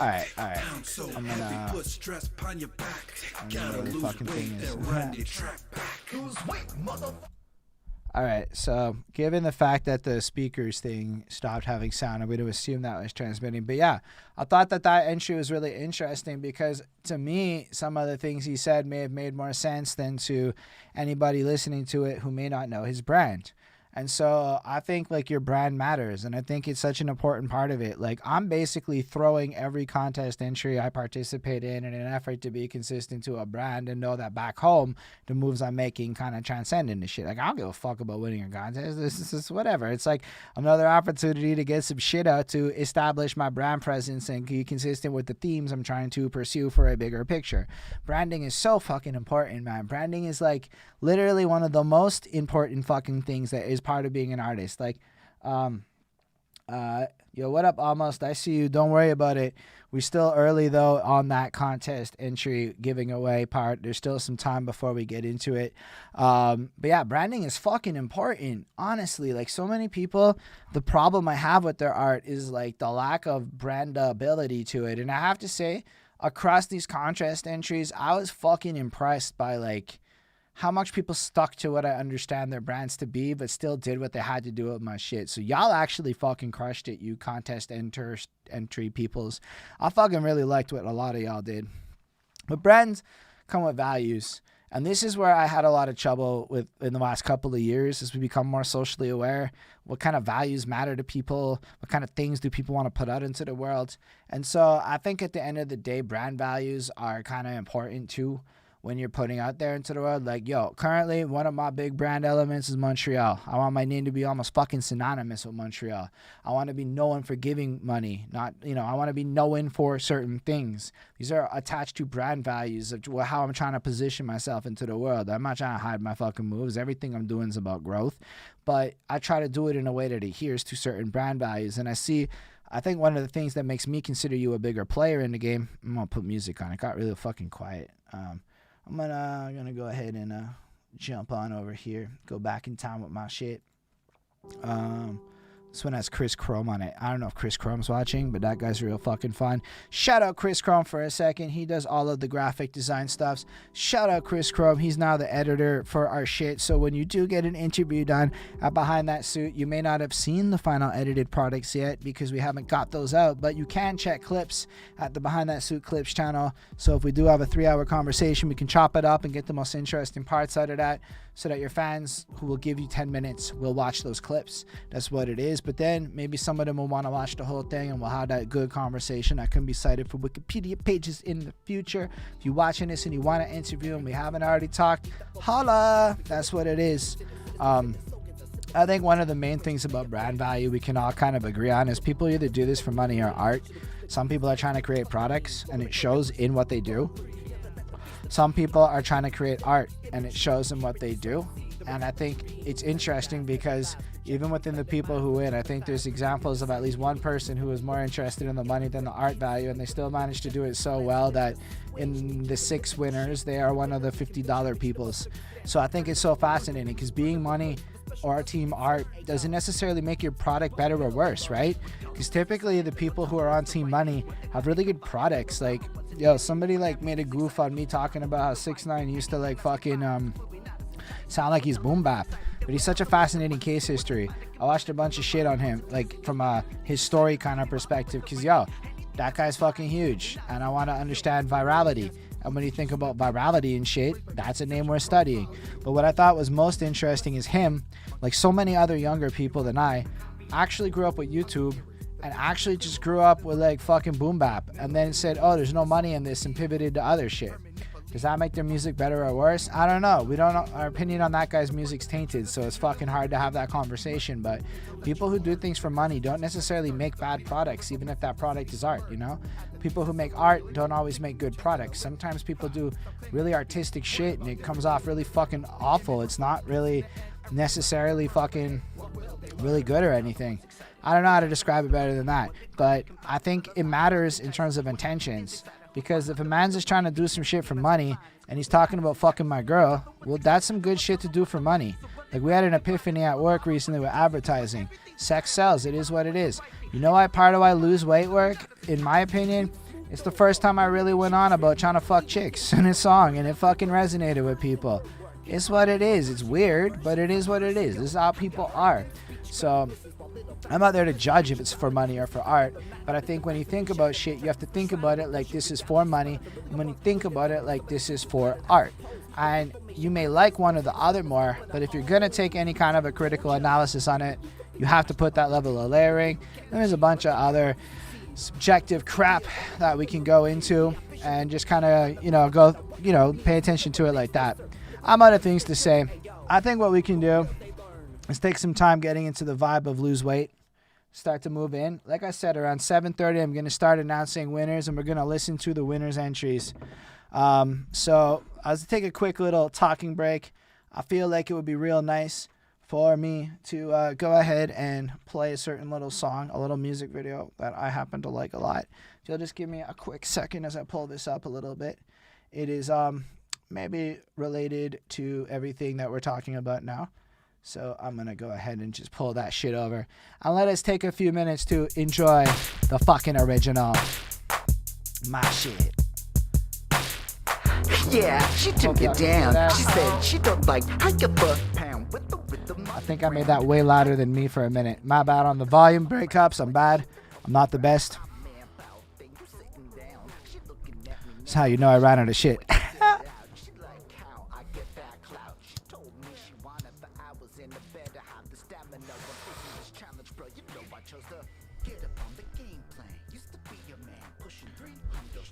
We also really trying to test the fucking boundaries of what I can do. So far, none of my shit got clipped on fucking Facebook.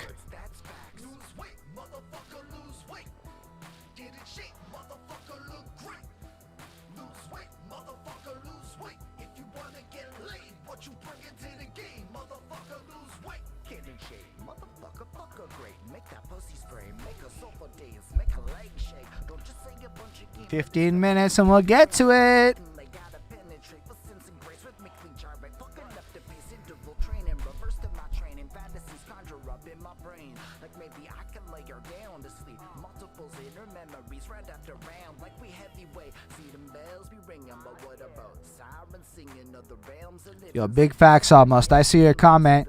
Balance is fucking key because marketability matters.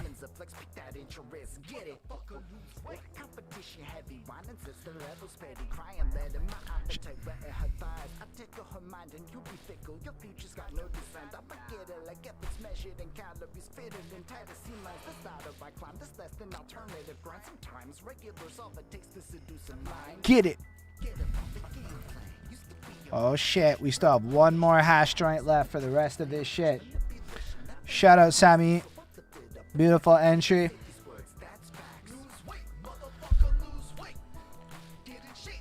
I wish this would count as like a culmination of views for my video, but we getting the reach out. It's a good example of how views don't really translate to shit.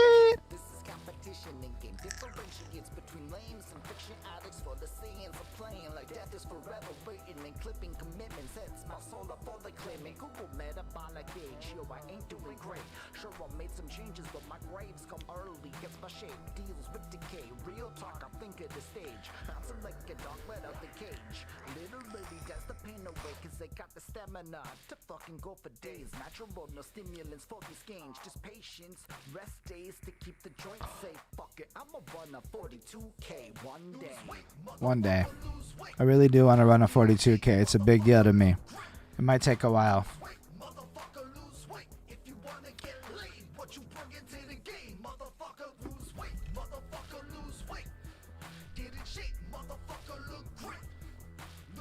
Yo, I appreciate the fire emoji.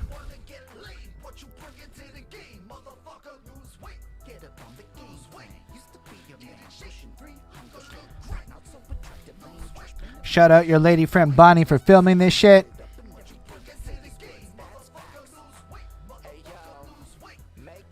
Listen to that auto tune though. It's the best thing I ever did.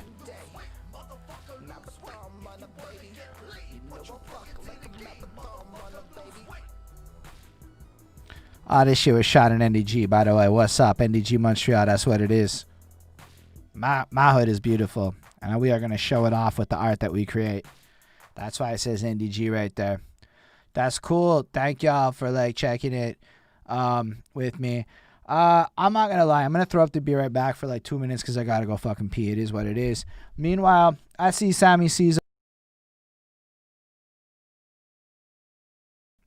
I fucking changed it too quickly and I stopped talking. I really do have to pee. I'm going to throw up a little Sammy C song though because I see she's up in there with us. And yo, let's give some love to Sammy C in her fucking style.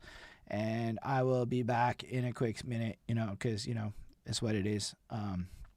Boom.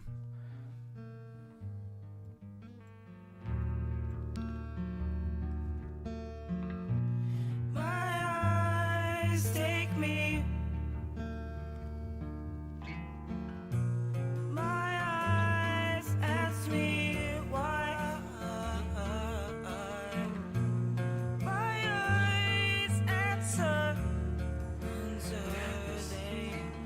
Most of all, I got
what's good?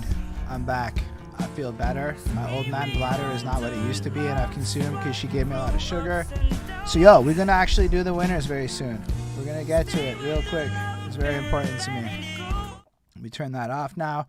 And basically what's going to happen is I'm going to announce each of the people, and not in any particular order, who are the final 6, and I'll just talk real briefly about why they made the final 6, whatever, and then I guess, well, fuck it, we'll save the last one till the end. So I guess the 6th name is the fucking big winner. We'll do it all traditional styled. But yeah, that's what it's going to be. We're going to listen to each of the songs, the versions of them, and so we kill some time like that. No offense, I like that a lot. But we're actually going to go like that, and then we're going to go ahead and I'll let you know what I love about each of these entries, and these are the ones that make the project, giving everyone, and I can figure out the details. And then here's what's up. I guess we'll start with a runner-up. And why do I want to start with a runner-up? Because let's say one of the 6 people goes, fuck that, I don't want you to use my track. Fair enough. That could be a thing that ends up happening. Basically, what's going to be is that this person is there. So I don't want to go too much into the details. I just posted letting people know it's now. The time is now. So, yo, if you're one of the people's there, come through. Otherwise, we'll give it a second. We'll just let it build up. I know going to pee at that moment killed the momentum. It kind of is what it fucking is. I'm getting old. I'm not a young guy like I used to be. I'm looking for a particular channel that I want y'all to go fucking check out. Where the fuck is it? Oh, I'm following more people on fucking Twitch than I used to be. So check it. Now that y'all can see my screen, you'll see we got Willie right here. Willie is somebody that we're going to raid at the end of this stream. We're going to go ahead and check out his shit. So, I mean, my face is on top of it, so I'll move it. You can see it. Will E World. And I want y'all to go check him out, because what you can do is you can send the man your fucking music, and he'll fucking play your music. And now that we all on Twitch together, he can go ahead and play all that music, you know, collectively. So it's what it is. We're going to wait a couple more minutes because, like I said, I don't want to have to, like, go through it. I don't know. What do we do? Somebody in one of the chats, what do we do for 5 minutes here? You know what? 5 minutes here? I don't know. How about Star Trek ad-libs? Do you guys want to do Star Trek ad-libs with me? Do you have interest in doing that? Your lady friend Bonnie got me Star Trek Mad Libs. Yo, what's up, Spades 514? So, yo, I know we are killing time. I know it is what it is. But like I said, it's like, it's the moment before, right? I'm not necessarily the world's best Twitchy guy. I started doing this recent. But yo, we got knowledge fucking nuggets. Do we have a raffle? Is that a thing? Do y'all like go on Twitch and play their Twitch games? I don't know if we have it. I put this fucking bot in. I don't know if it's working right. I don't know if it's configured effectively or properly. Spades, you're going to have to tell me what to do. I bought some bits, and I just don't know what to do with them. You donate them to people on other channels so that you get points. Bits are points. I'm not looking for donations personally like that. I mean, I would love them. It is what it is. But more importantly, it's like bits is part of it. Yo, I'm telling you, Twitch is fucking fire. I know a lot of y'all on Facebook and whatnot, but Twitch is a lot of the future of things in my fucking opinion. He is learning. We got Spades in the house. So I'm going to leave it a little bit. And then I guess we'll do is I'm going to play the first runner-up entry while we get into it. The problem, so this one I really liked, and this is the one that I'm going to have as a runner-up, meaning that if somebody chooses not to give me consent to release the EP, I still have my vision of 6 tracks, and that's what it's going to be. And we have all this content. It's going to happen. And then I guess the second runner-up will appear. But I love this entry, but I had a lot of trouble picking it for the final winners for one reason. And it came down to how much effort I feel other people put into shit. I don't know how to fully describe it, but part of a contest is the level of effort you put into what you submitted. And while engineering isn't important, being in the pocket was actually really important, because it was supposed to be kind of like, you know, what it is. And I felt like in this entry, it was near perfect. It was there. And if we were to re-record it, it would be like fucking possibly one of the best entries that was given in. But the version that we received, unfortunately, me and the engineer and other people who also listened to it happened to agree that a couple of spots were off in the performance and delivery of this particular one. So it's not anybody's like disinterest. In fact, we all loved the entry. We all actually really fucking liked it. So without further ado, the runner-up of the fries is going to be Sammy C. So let's bump that shit. Yeah, she took you down. She said she don't like hike a foot pound with the rhythm on the ground. Hike a window turning round with a solemn frown. Sweat dripping from your brow. 5-man bow thing, you sitting down. She looking at me now. She like the way I get loud. She like how I get that clout. She told me she wanted the hours in the bed to have the stamina when facing this challenge, bro. You know I chose to get up on the game plan. Used to be your man, pushing 300 straight back. Yo, what's up, OG Verbs? We are now starting the part where we go through. This is the first runner-up, and then we're gonna do the 6 people who are in the prize pool with the winner at the very end. So Sammy C is the first runner-up, we'll say, just because in case somebody doesn't want to give me permission, I want 6 versions. Lose weight. Lose weight. Lose weight. Yeah, my aura, my armor, a mood of my armor. Weight lifted, fall off me, my progression. 200 at 17, emotional problem, seeing disorders, not eating too much of. Now my sets of 100. Environmental problems, aggression, let go, fall down, up in progression. Distraction to construction through pros and cons. I get it. Focus my head in. No distraction, I live like a champion. Set a habit that make it happen. Tired of the weight stops, doubt progression. I'd be my own procrastination, my setbacks. I had to get it back to focus, get it. My focus, I had to get it. My head in. Get up on the game plan. Used to be your man, pushing 300 straight back. Not so productive, no trash manipulation. Nothing everlasting, so up the good up and every day. I say these words, that's facts. Lose weight, motherfucker, lose weight. Get in shape, motherfucker, look great. Lose weight, motherfucker, lose weight. If you wanna get laid, what you bring into the game, motherfucker, lose weight. What I'd see would proceed if none action take. I'd be my deathbed with the feels and seeing the eat at me while I eat at me. Know the feed of me dreams bigger than I can see. I'm a defeat to me if I turn my back on the scene. The best of my dreams take me further than I can see. Across lift weight like a champion. Vision to take it and make it happen. No obstacle can stand in the greatness. In the greatness, make it happen. Nothing can stand in the greatness. Lose weight, motherfucker, lose weight. Get in shape, motherfucker, look great. Lose weight, motherfucker, lose weight. If you wanna get laid, what you bring into the game, motherfucker, lose weight, motherfucker, lose weight. Get in shape, motherfucker, look great. Lose weight, motherfucker, lose weight. If you wanna get laid, what you bring into the game, Yo, Merry Christmas, OG Verbs.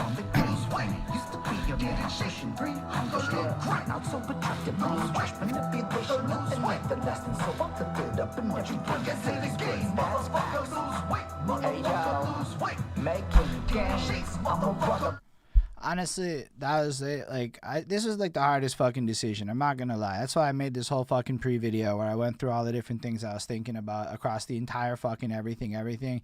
Because this was not easy. I sat there with there were like eight of them I was staring at, and I was extremely fucking unsure.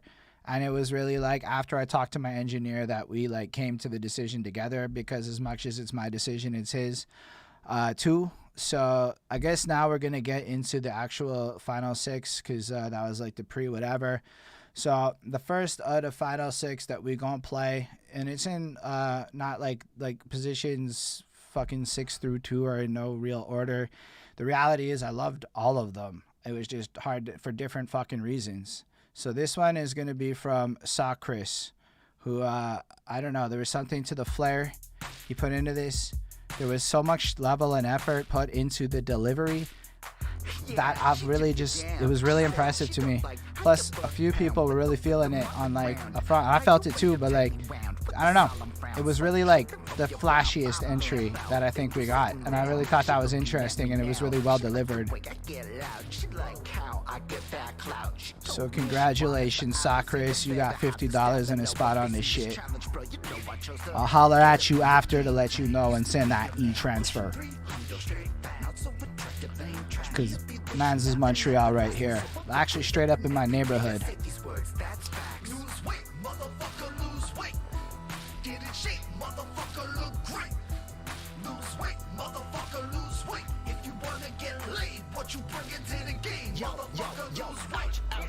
Man, I just can't get off the couch. Pull this weed up out my pouch. Smoking instead of just working out. Man, this life just ain't working out. Gonna throw that health food out. Grab that junk food in my mouth. Man, my health is just going south. While I'm going up in sizes. Order Wendy's, eating fries. Wanna try, but I don't try. Is crushing burgers with these incisors. Yo, man, it's just pathetic. Gotta work out, gotta sweat it. Gotta let it fuck it out. Gotta shed these pants, no doubt. Damn, I bet it, I'll never get it. Every inch, man, I regret it. Fucking maxing out my debit. Order in some takeout, yell it now. Give me that food. Give me that food, yo. Wasting my days watching all these damn food shows. Edit, stop, no, man, it's time to change these. I love the versatility. I'm not gonna lie, the way he chops it up, everything he does with his things, like, I think the presentation of this song is A+. It is really fucking well done. That's a hook right there. I get stuck in my head and shit.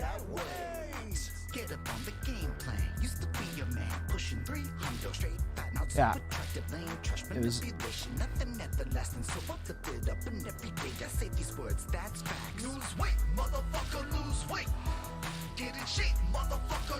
And I like the comedic approaches on the topic.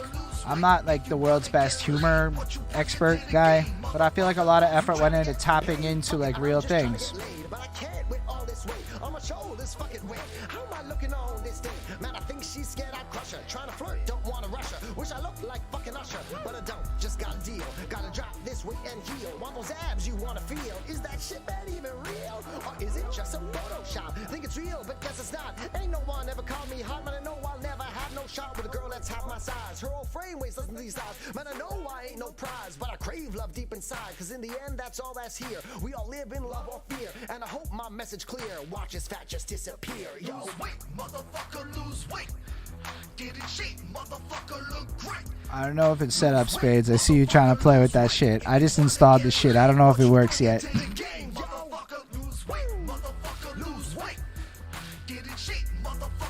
Yo, straight up, I see fucking like 5 on Facebook and 14 on stream or something on Twitch. Yo, big ups to all of you for being here with me on fucking Christmas. Thank you.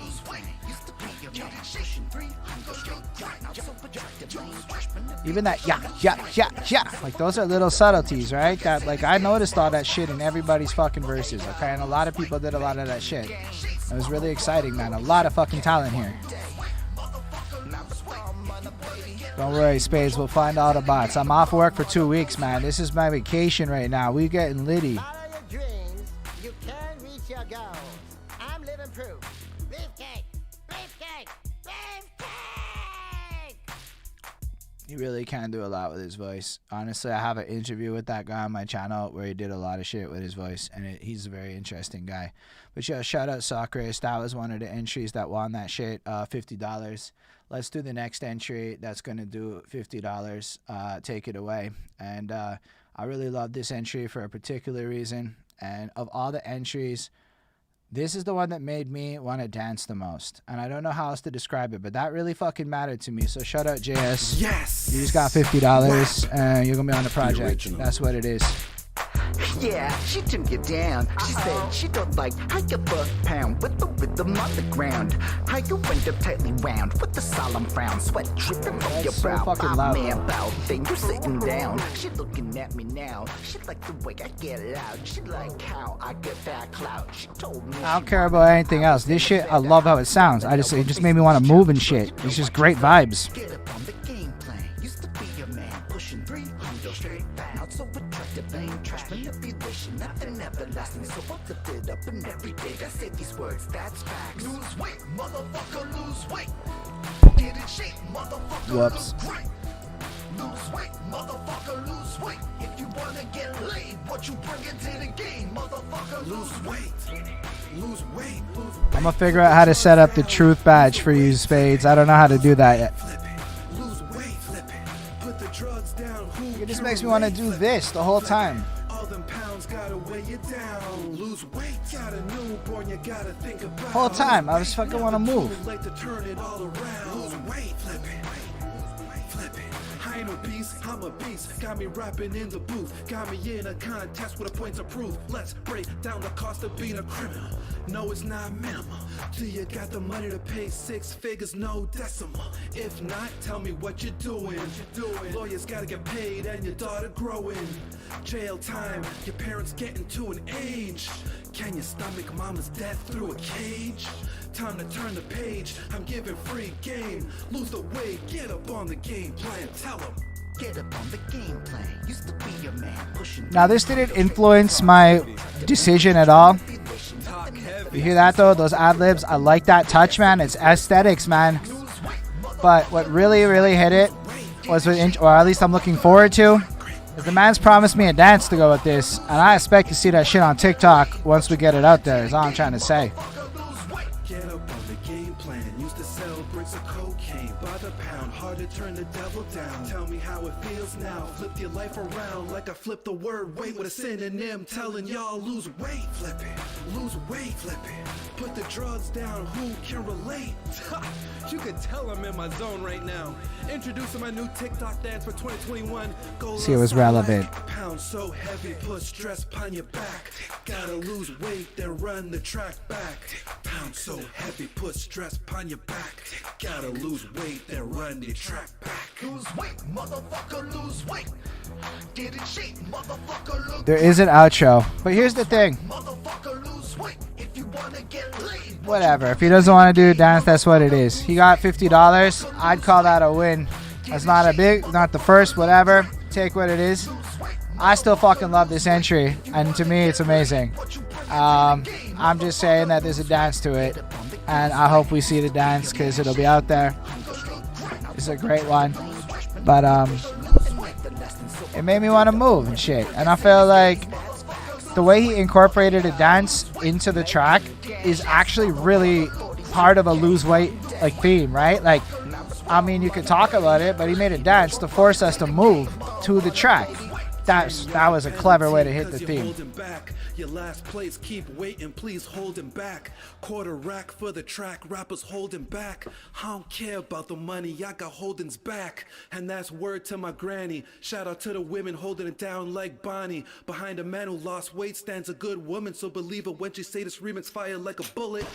Back to the script, do Elitas 2 before 2022. Lose weight remix, Super Saiyan verse, go cool. That's good shit, man. I love that. I don't care what anyone says. That's one of my favorites for real.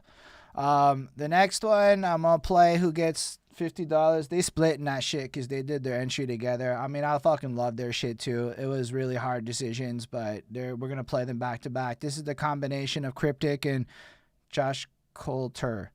And I like what they did a lot, and they get to win together because they each did one verse. So we're going to play that shit. And congrats, yo. I fucking love what you guys did. I really did. Their shit is the most, it grew on me the more I listened to it. Especially Cryptic's verse. Like, every time I listen to Cryptic's verse, it fucking increased my enjoyment of it. And I was like, that's some sleeper shit. Like weed that kicks in 10 minutes later. And they come as a package, though. That's kind of what it is. Josh is a dope one. I feel like Cryptic, also dope. I like the way they sound together, too. And they did a lot with the comedy while still being on theme with it. And I like that. Like, it's still proactive in their unique way. And I like that on brandness.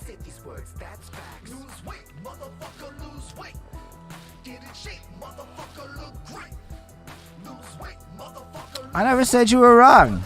I said I liked it. Yeah, Spades and I did discuss this a little bit ahead of time, and everybody had different opinions about who won. That's what's fucking nuts about this contest. I know I'm talking over your breast, my bad.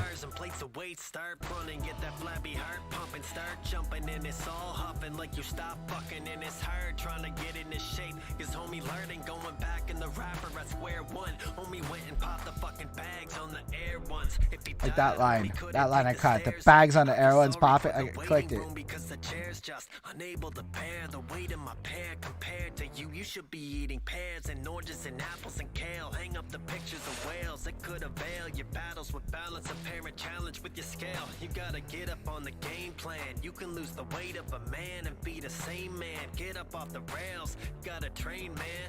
Lifting you exceeds the limits that a crane can. Yeah. Get up on the game plan. Used to be a man, pushing 300 straight back. Not so attractive, lame trash manipulation. Nothing everlasting, so I flipped it up and every day. We were just debating whose decision it was, and not that it was like different opinions and stuff, you know? That's the thing about, actually, because Spades and I had our conversation, I made the PowerPoint because I wanted to explain how complicated the choice is. So for anyone that is curious after the stream is done, the whole first bit is a PowerPoint for my thought process that goes into fucking like making a track, because I think there are more people here now than before. So like I thought about a lot of different angles on this, but let's check out Coulter's shit. And I fucking love this one part of the video he made. Big rips. If you talk to me on Facebook, you're on fucking cam right now, people who know me. I'm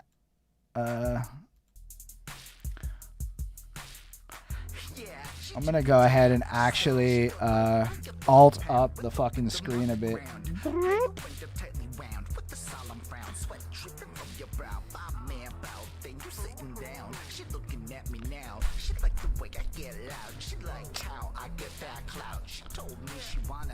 We're just different sides of a coin, my friend. We work well together.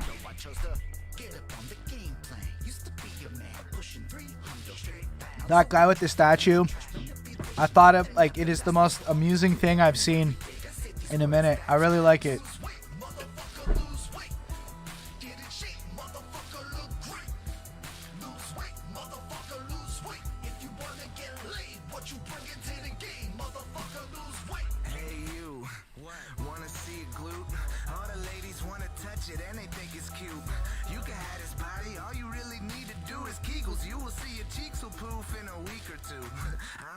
I'm too sexy for my shirt. This is 2020, baby. I look better in a skirt. Lose weight. Wait, what? Skirt? Yep, peeling off. It's a superfood. That was one of my favorite fucking bars of all the contests with that skirt shit. Your bottom sagging, your arms are flappy, your dong is scavenging for air while your balls are lollygagging. You're automatically out of breath just from standing up and walking back to the fridge where you're always at for the fix. Keep crawling back for the chips. You scarfed the bag in the dip. Have a heart attack with your kids watching Barney laughing and shit poking at you. You convulse till you puke, then after you barf, you're at it again. Lose weight, motherfucker, lose weight. That fool won't get you laid. You ain't Bobby Boucher, motherfucker, lose weight. Alright, so just to save time, there's not much after that one there. On the real, when Bonnie, my lady friend, heard that Bobby Boucher line, she literally fucking burst out laughing, like straight kind of fucking laughing. She just thought it was the most hilarious shit ever. So I thought I'd share that little like anecdote with y'all. Next up on our $50 winner list is, we're getting into some of the harder choices on my end, but not necessarily my sound engineer's end, because again, we split the vote on this and his priorities are not mine and blah, blah, blah. We both made the song, so it's what it is. But from my end, Mr. Revere, he was a real contender for like impressive shit. I've never been slapped in the face and enjoyed it so much in a verse before. The concept was one of the most impressive. I think the concepts is really the next three. I chose an order of concepts. The next three are the most impressive concepts to me, but that isn't everything. It is what it is. But this was a hard fucking choice for me. And I loved Revere's verse. Big us Montreal for this. I'm really happy to give you $50. It is what it is. And I'm stoked to share this with y'all. Let me raise that volume a bit. Yeah, the concepts on this are proper. Mansfield Puckett fucking put the lyrics and everything. He's fucking prepared. Showed up in another stream and did the fucking lyrics and shit. I get that clout. She told me she wanted the hours in the bed to have the stamina when facing this challenge, bro. You know I chose to get up on the game plan. Used to be a man pushing 300 straight back. Not so attractive, lame trash manipulation. Nothing everlasting, so I flipped it up and every day I say these words. That's facts. Lose weight, motherfucker, lose weight. Get in shape, motherfucker, look great. Lose weight, motherfucker, lose weight. If you wanna get laid, 514 Revere. You gon' run this town with your jogging, you inspire me. Holding that 300, you best be blogging up in Spodagy. Slippery slope of juice like you tobogganing a gottery. I'm holding you accountable, you clogging up your arteries. You got that weight, do you find that cute? Without this hurdle finish lines when he rhymes, tracks move. Wrapping circles around them, they did the time lapse too. But don't they run your mouth for hours on behind that suit. Not too late to plan it like Pluto. Pushing control, maybe learn how to. This show was really fucking impressive to me. Does your stomach have room for? Well, back in my day, I used to sumo. Oh, you lost the weight, added muscle now. Well, what goes up must go down. Corona canceled Christmas, no muscle allowed. Haven't looked like this since bar mitzvah. Muscles, wow. One step closer, buckle down. Every one more notch on your buckle down. Big time. Get up on the game plan. Used to be your man. He's one of the most impressive people, honestly. In my opinion, I've encountered in Montreal. I've seen him do off the domes that sound very close to this. These words, that's facts. Lose weight, motherfucker, lose weight. Get in shape, motherfucker, look great. Lose weight, motherfucker, lose weight. If you wanna get laid, what you bring it to Yo, the I'm game? live like all day on New Year's Day, dude. In body shaming, your words Lose weight. with everybody saying Lose weight. let's have our whole society weigh in and teach the healthy lifestyle after potty training. Obesity is rising with all the starchy fats ingest. Gluten saturated oil carby invest. Minds are worth manipulating, hardy bags are fest. But not their onus if I'm fired from cardiac arrest. McDonald's held me captive like they clowned a clown. Are we in London cause I'm valueless pound for pound? It's fucking Take clever, a man. seat, why don't you buckle down? Loosen your belt another notch till every buck is drowned. Lose weight, motherfucker, lose weight. Get in shape, motherfucker, look great. So yeah, I really like this entry a lot. Again, I think it hits in the comedy on the front end, and it talks to me in like a concerned way, really responding to what I said in the track, which I think is really apt in terms of concept. And then that second verse is really cool because it talks about the way society looks at shit, like the way he cut in. Yo, I actually got challenged before I put the song up by somebody on the title "Lose Weight." I mean, it isn't the healthiest title. It's a very fair statement to even make, and it's a little bit of a rebuke to me. Like, it's not a health-centric point of view. It is more of what I tell myself. I'm keeping it real to myself. In the back of my mind is lose weight. Is that healthy? I don't know. Probably not. But I really like that part. I like the way he did this. I like the way he went on it. Am I saying that this is, in my personal opinion, one of the best ones we got? Yeah, not to say that any of them are worse, but I feel like this was like a standout, so I put it later on. And I also feel that way about the next one I'm playing that ultimately doesn't win the big prize, but I think is just as fucking good. And it was really hard for me to pick between these ones. So, yo, this next one is going to go to OG Verbs because, yo, I fucking love his entry. It was really fucking hard. It was really up there for me. And, honestly, for me, it was like the winner, and then Rivera and OG Verbs, and then, you know, the next three. But I love this entry.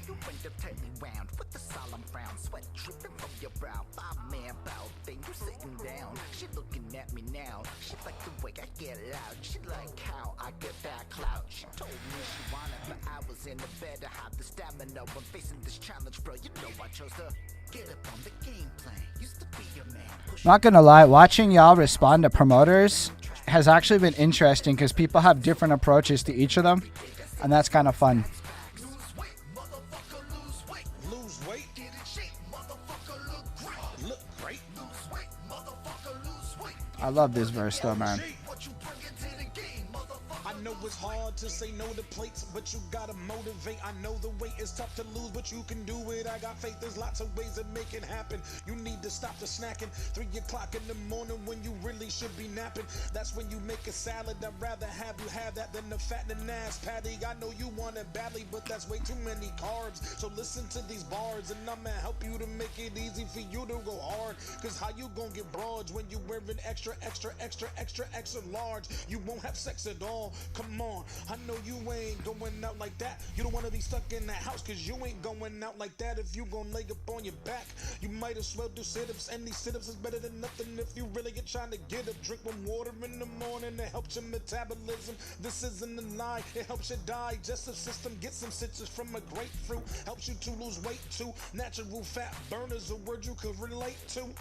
Get up on the game plan. Used to be your man. Pushing 300 straight. Fat, not so attractive. Still ain't trash manipulation, nothing everlasting. So I flip it up and every day I say these words, that's facts. Lose weight, motherfucker, lose weight. Lose weight, Get in shape, motherfucker, look great. look great. Lose weight, motherfucker, lose weight. If you wanna get laid, what you bring it to I love that line a lot, dude. You gotta lose the pounds if you wanna move around. You gotta make a decision, hurry up and choose it now. What rhymes with Slim Jim and not eating 10? I love Slim Jims, by the way. I've gone to Plattsburgh for Slim Jims. Fucking stomach, better drink some fucking water so you can bowl up with your son and dance with your daughter. At first glance, it's a disorder, but it's all a mind game.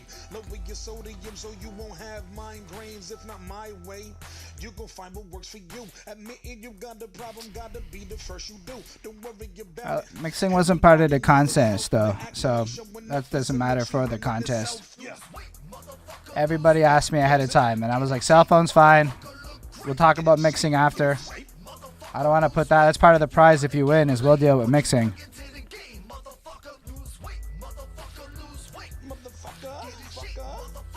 I love that little bit there. Like, it was really cool, man. I really appreciated everything about the level of detail that went into this one. Get in shape, look great, lose weight, lose weight. Motherfucker. Making gains. I'ma run a 42K one day. Marathon runner, baby. Measure block like a marathon runner, baby. Even that is dope. It's like a watermark. I don't know if there's anything else. If there is, my bad, dude. That's just what it is. So I want to go back to like the contest now, because all the people that were there just want $50 fucking that I said, the 5 of them. So we have OG Verbs, we have, and that's Canadian. So sorry for you American dudes. I know it's going to be a little less, but I'll compensate for whatever PayPal fees or whatever. Apparently we just got Cash App. So if that's true, I'll Cash App you after, and we'll figure out details. Give me a couple days though. It's fucking Christmas. My girlfriend's already killing me as it is. She's great. She's so supportive. But why I'm scrolling down is because on top of that, they also got some fucking gear, merch and shit. So I want to show that off. So y'all can see here. I will expand this down a little bit. We got all of this kind of crap. So everybody is going to get the $50 Canadian. And everybody's also entitled to one of these in the order of first place first. And then honestly, I don't know, it'll be whoever I fucking work it out with first. I'm super sorry if not everyone's thrilled, but everybody gets a Montreal's Finest item.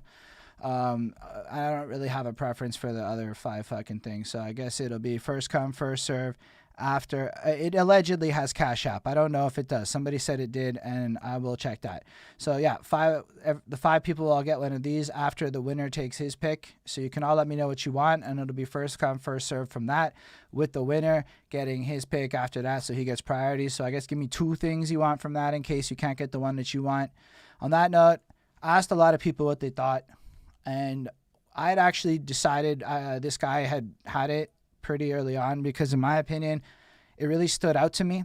I remembered it the most when I did, because I listened to everybody's thing one time and then I went through my judging process, because I actually wanted to see who the fuck I remembered. That was part of it, right? Like, who the fuck was so significant I remembered it. This guy dropped his shit in the middle of it all and it stood out. Every single person I asked had it in their top 3. I had it right there in the beginning, and it was tight. It was really fucking tight. We're not talking like leaps and bounds ahead, but it just was, there was an essence of, like, I think perfection to this one that was a little bit higher, a little bit more that went into every fucking element possible to make it replayable, to make it, like, really on point. But it was actually the fucking concept of this track. So I'm going to start to play it right now. We're all going to hear it. But yo, the concept of this track is nuts. He took on the role of the fucking personal trainer. If it doesn't have Cash App, we'll do PayPal and I'll fucking compensate the fucking extra fee or whatever. What it is. Eulogy had the best entry in my opinion. Shout out Eulogy. But the way he took on the role, yeah, it's Eulogy. The way he took on the role of the personal trainer in his humor, and he's like talking to you like that, like, you gotta get this done. And the way he even addresses shit like fat shaming and like being honest about the situation in his bars. I felt like he handled the topic like a boss while being comedic, while being amazing on all the other elements of the flow. This was, in my opinion, Engineer agreed with me. So both of us came to this. The two votes that counted the most. This is the best entry in our opinion. Congrats, Eulogy. 250, baby.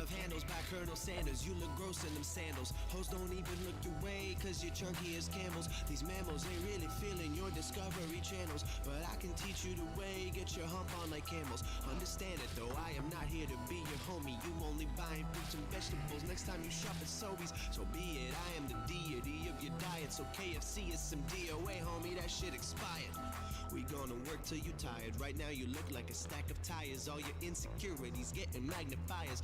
Appetizers are emphasizing your stomach size. And fuck desserts, you trying to stick your dick in some apple pies. How I see him's how I call him. You don't gotta look like Gollum, but Lord of the Onion Rings, boy, we got a problem. I am a necessary evil. Either that or you can go on the keto. Maybe do 80 rounds of chemo. No more Doritos. Double stuffed burritos. I'll have you skinny as the Migos. Now you can finally rock a Speedo. Get up on the game plan. Used to be a man, pushing 300 straight, fat, not so attractive, lame, trash manipulation, nothing everlasting. So I flipped it up, and every day I say these words. That's facts. Lose weight, motherfucker, lose weight. Get in shape, motherfucker, look great. Lose weight, motherfucker, lose weight. If you wanna get laid, what you bring into the game, motherfucker, lose weight. You want those nice girls, you must do bicep curls. No more supersized curly fries and chocolate turtles. Eat more vegetables, boy, you need Pepsi Cola. About as much as that heart attack you gon' catch with your order. Big Mac and the Crunch Wrap is back. Get that with the combo. With Like, I feel like he snaps here. This is like a he snaps moment. all that, make all them rolls, you got fall back, buy all new clothes. When your old ones don't fit no more, this that new fitness joint. Oh, you think I'm fat shaming? Let's check what the scale is saying. How much your ass really weighing? How much that ass weigh? Chubby chicks, chunky dudes, this is not directed at you. That's sensitive. It's gonna be mission impossible to make it upstairs. You gotta Motherfucker, lose weight. That's fair. Motherfucker, look great. So, yo, while I have you here, because I guess we're coming up to the end of it, I'll let you know what he wins. $250. He gets a fucking beat from Peter West, Montreal artist. He gets a fucking interview from behind that 514 Online Mix. He already got album reviews from us, but he'll get a future album review from behind that suit. He gets a fucking interview from Kicking It Live, plus a spot on a verse, plus a hoodie. He gets his first picks of the the Montreal's Finest fucking gear. And if you want to cop your own Montreal's Finest gear, it's at Montreal's Finest 1985 on Instagram. And honestly, congrats, Eulogy. Congrats, OG Verbs. Congrats, fucking Cryptic. Congrats, fucking Josh. Josh. Fucking. Congrats, Socris. Congrats, fucking JS. And congrats, Revere. Y'all are fucking amazing. I really enjoyed this. And now, if y'all want to stick around, I'm just waiting for Willie Scandals to go live so we can go ahead and raid his fucking shit. Because Willie Scandals is doing a show right now where he plays your music. So a lot of y'all on here make music right now. And I'm just waiting for him to go live. But he's doing a Christmas special with fucking giveaways and shit. So if y'all have some more time and y'all want to bump some amazing underground shits, y'all want to fucking go out there, it's something we're going to do. But before I lose y'all, I want to talk about how on January 1st, me and Peter West are cooking up a brand new fucking contest for y'all. Every month we're going to be doing some shit. We're going to go more of this 16 to 24 bar traditional kind of challenge because, you know, it's a little weird with the subjective song. This was kind of a unique moment because, yo, this song means the world to me. Listen, I lost a lot of weight. This isn't just hyperbolic. Everything I said was fucking true and everything I said was fucking real. And this song is like a huge thing. So the fact that y'all took it so seriously, the fact that y'all tried so very fucking hard, are like literally one of the most amazing things to me. So expect to see in the very contest group an update, all right? It's an update to the name and shit and an announcement coming in the next week related to the new contest, and we're going to make it happen. I'm going to get a hold of all of you probably tomorrow because it's Christmas and shit, but we can start sending out money tonight. So fuck it. Get a hold of me. We'll start figuring out those details. Anyways, I'm rating Willie. Let's go jump into his shit and enjoy some fucking good stuff. So we doing it. I'm waiting. We got to stick with this, yo. You got to check out his shit. He has prizes. I have a whole weed thing coming. I got a fucking bong in the background off of Willie. Let's do it, everyone.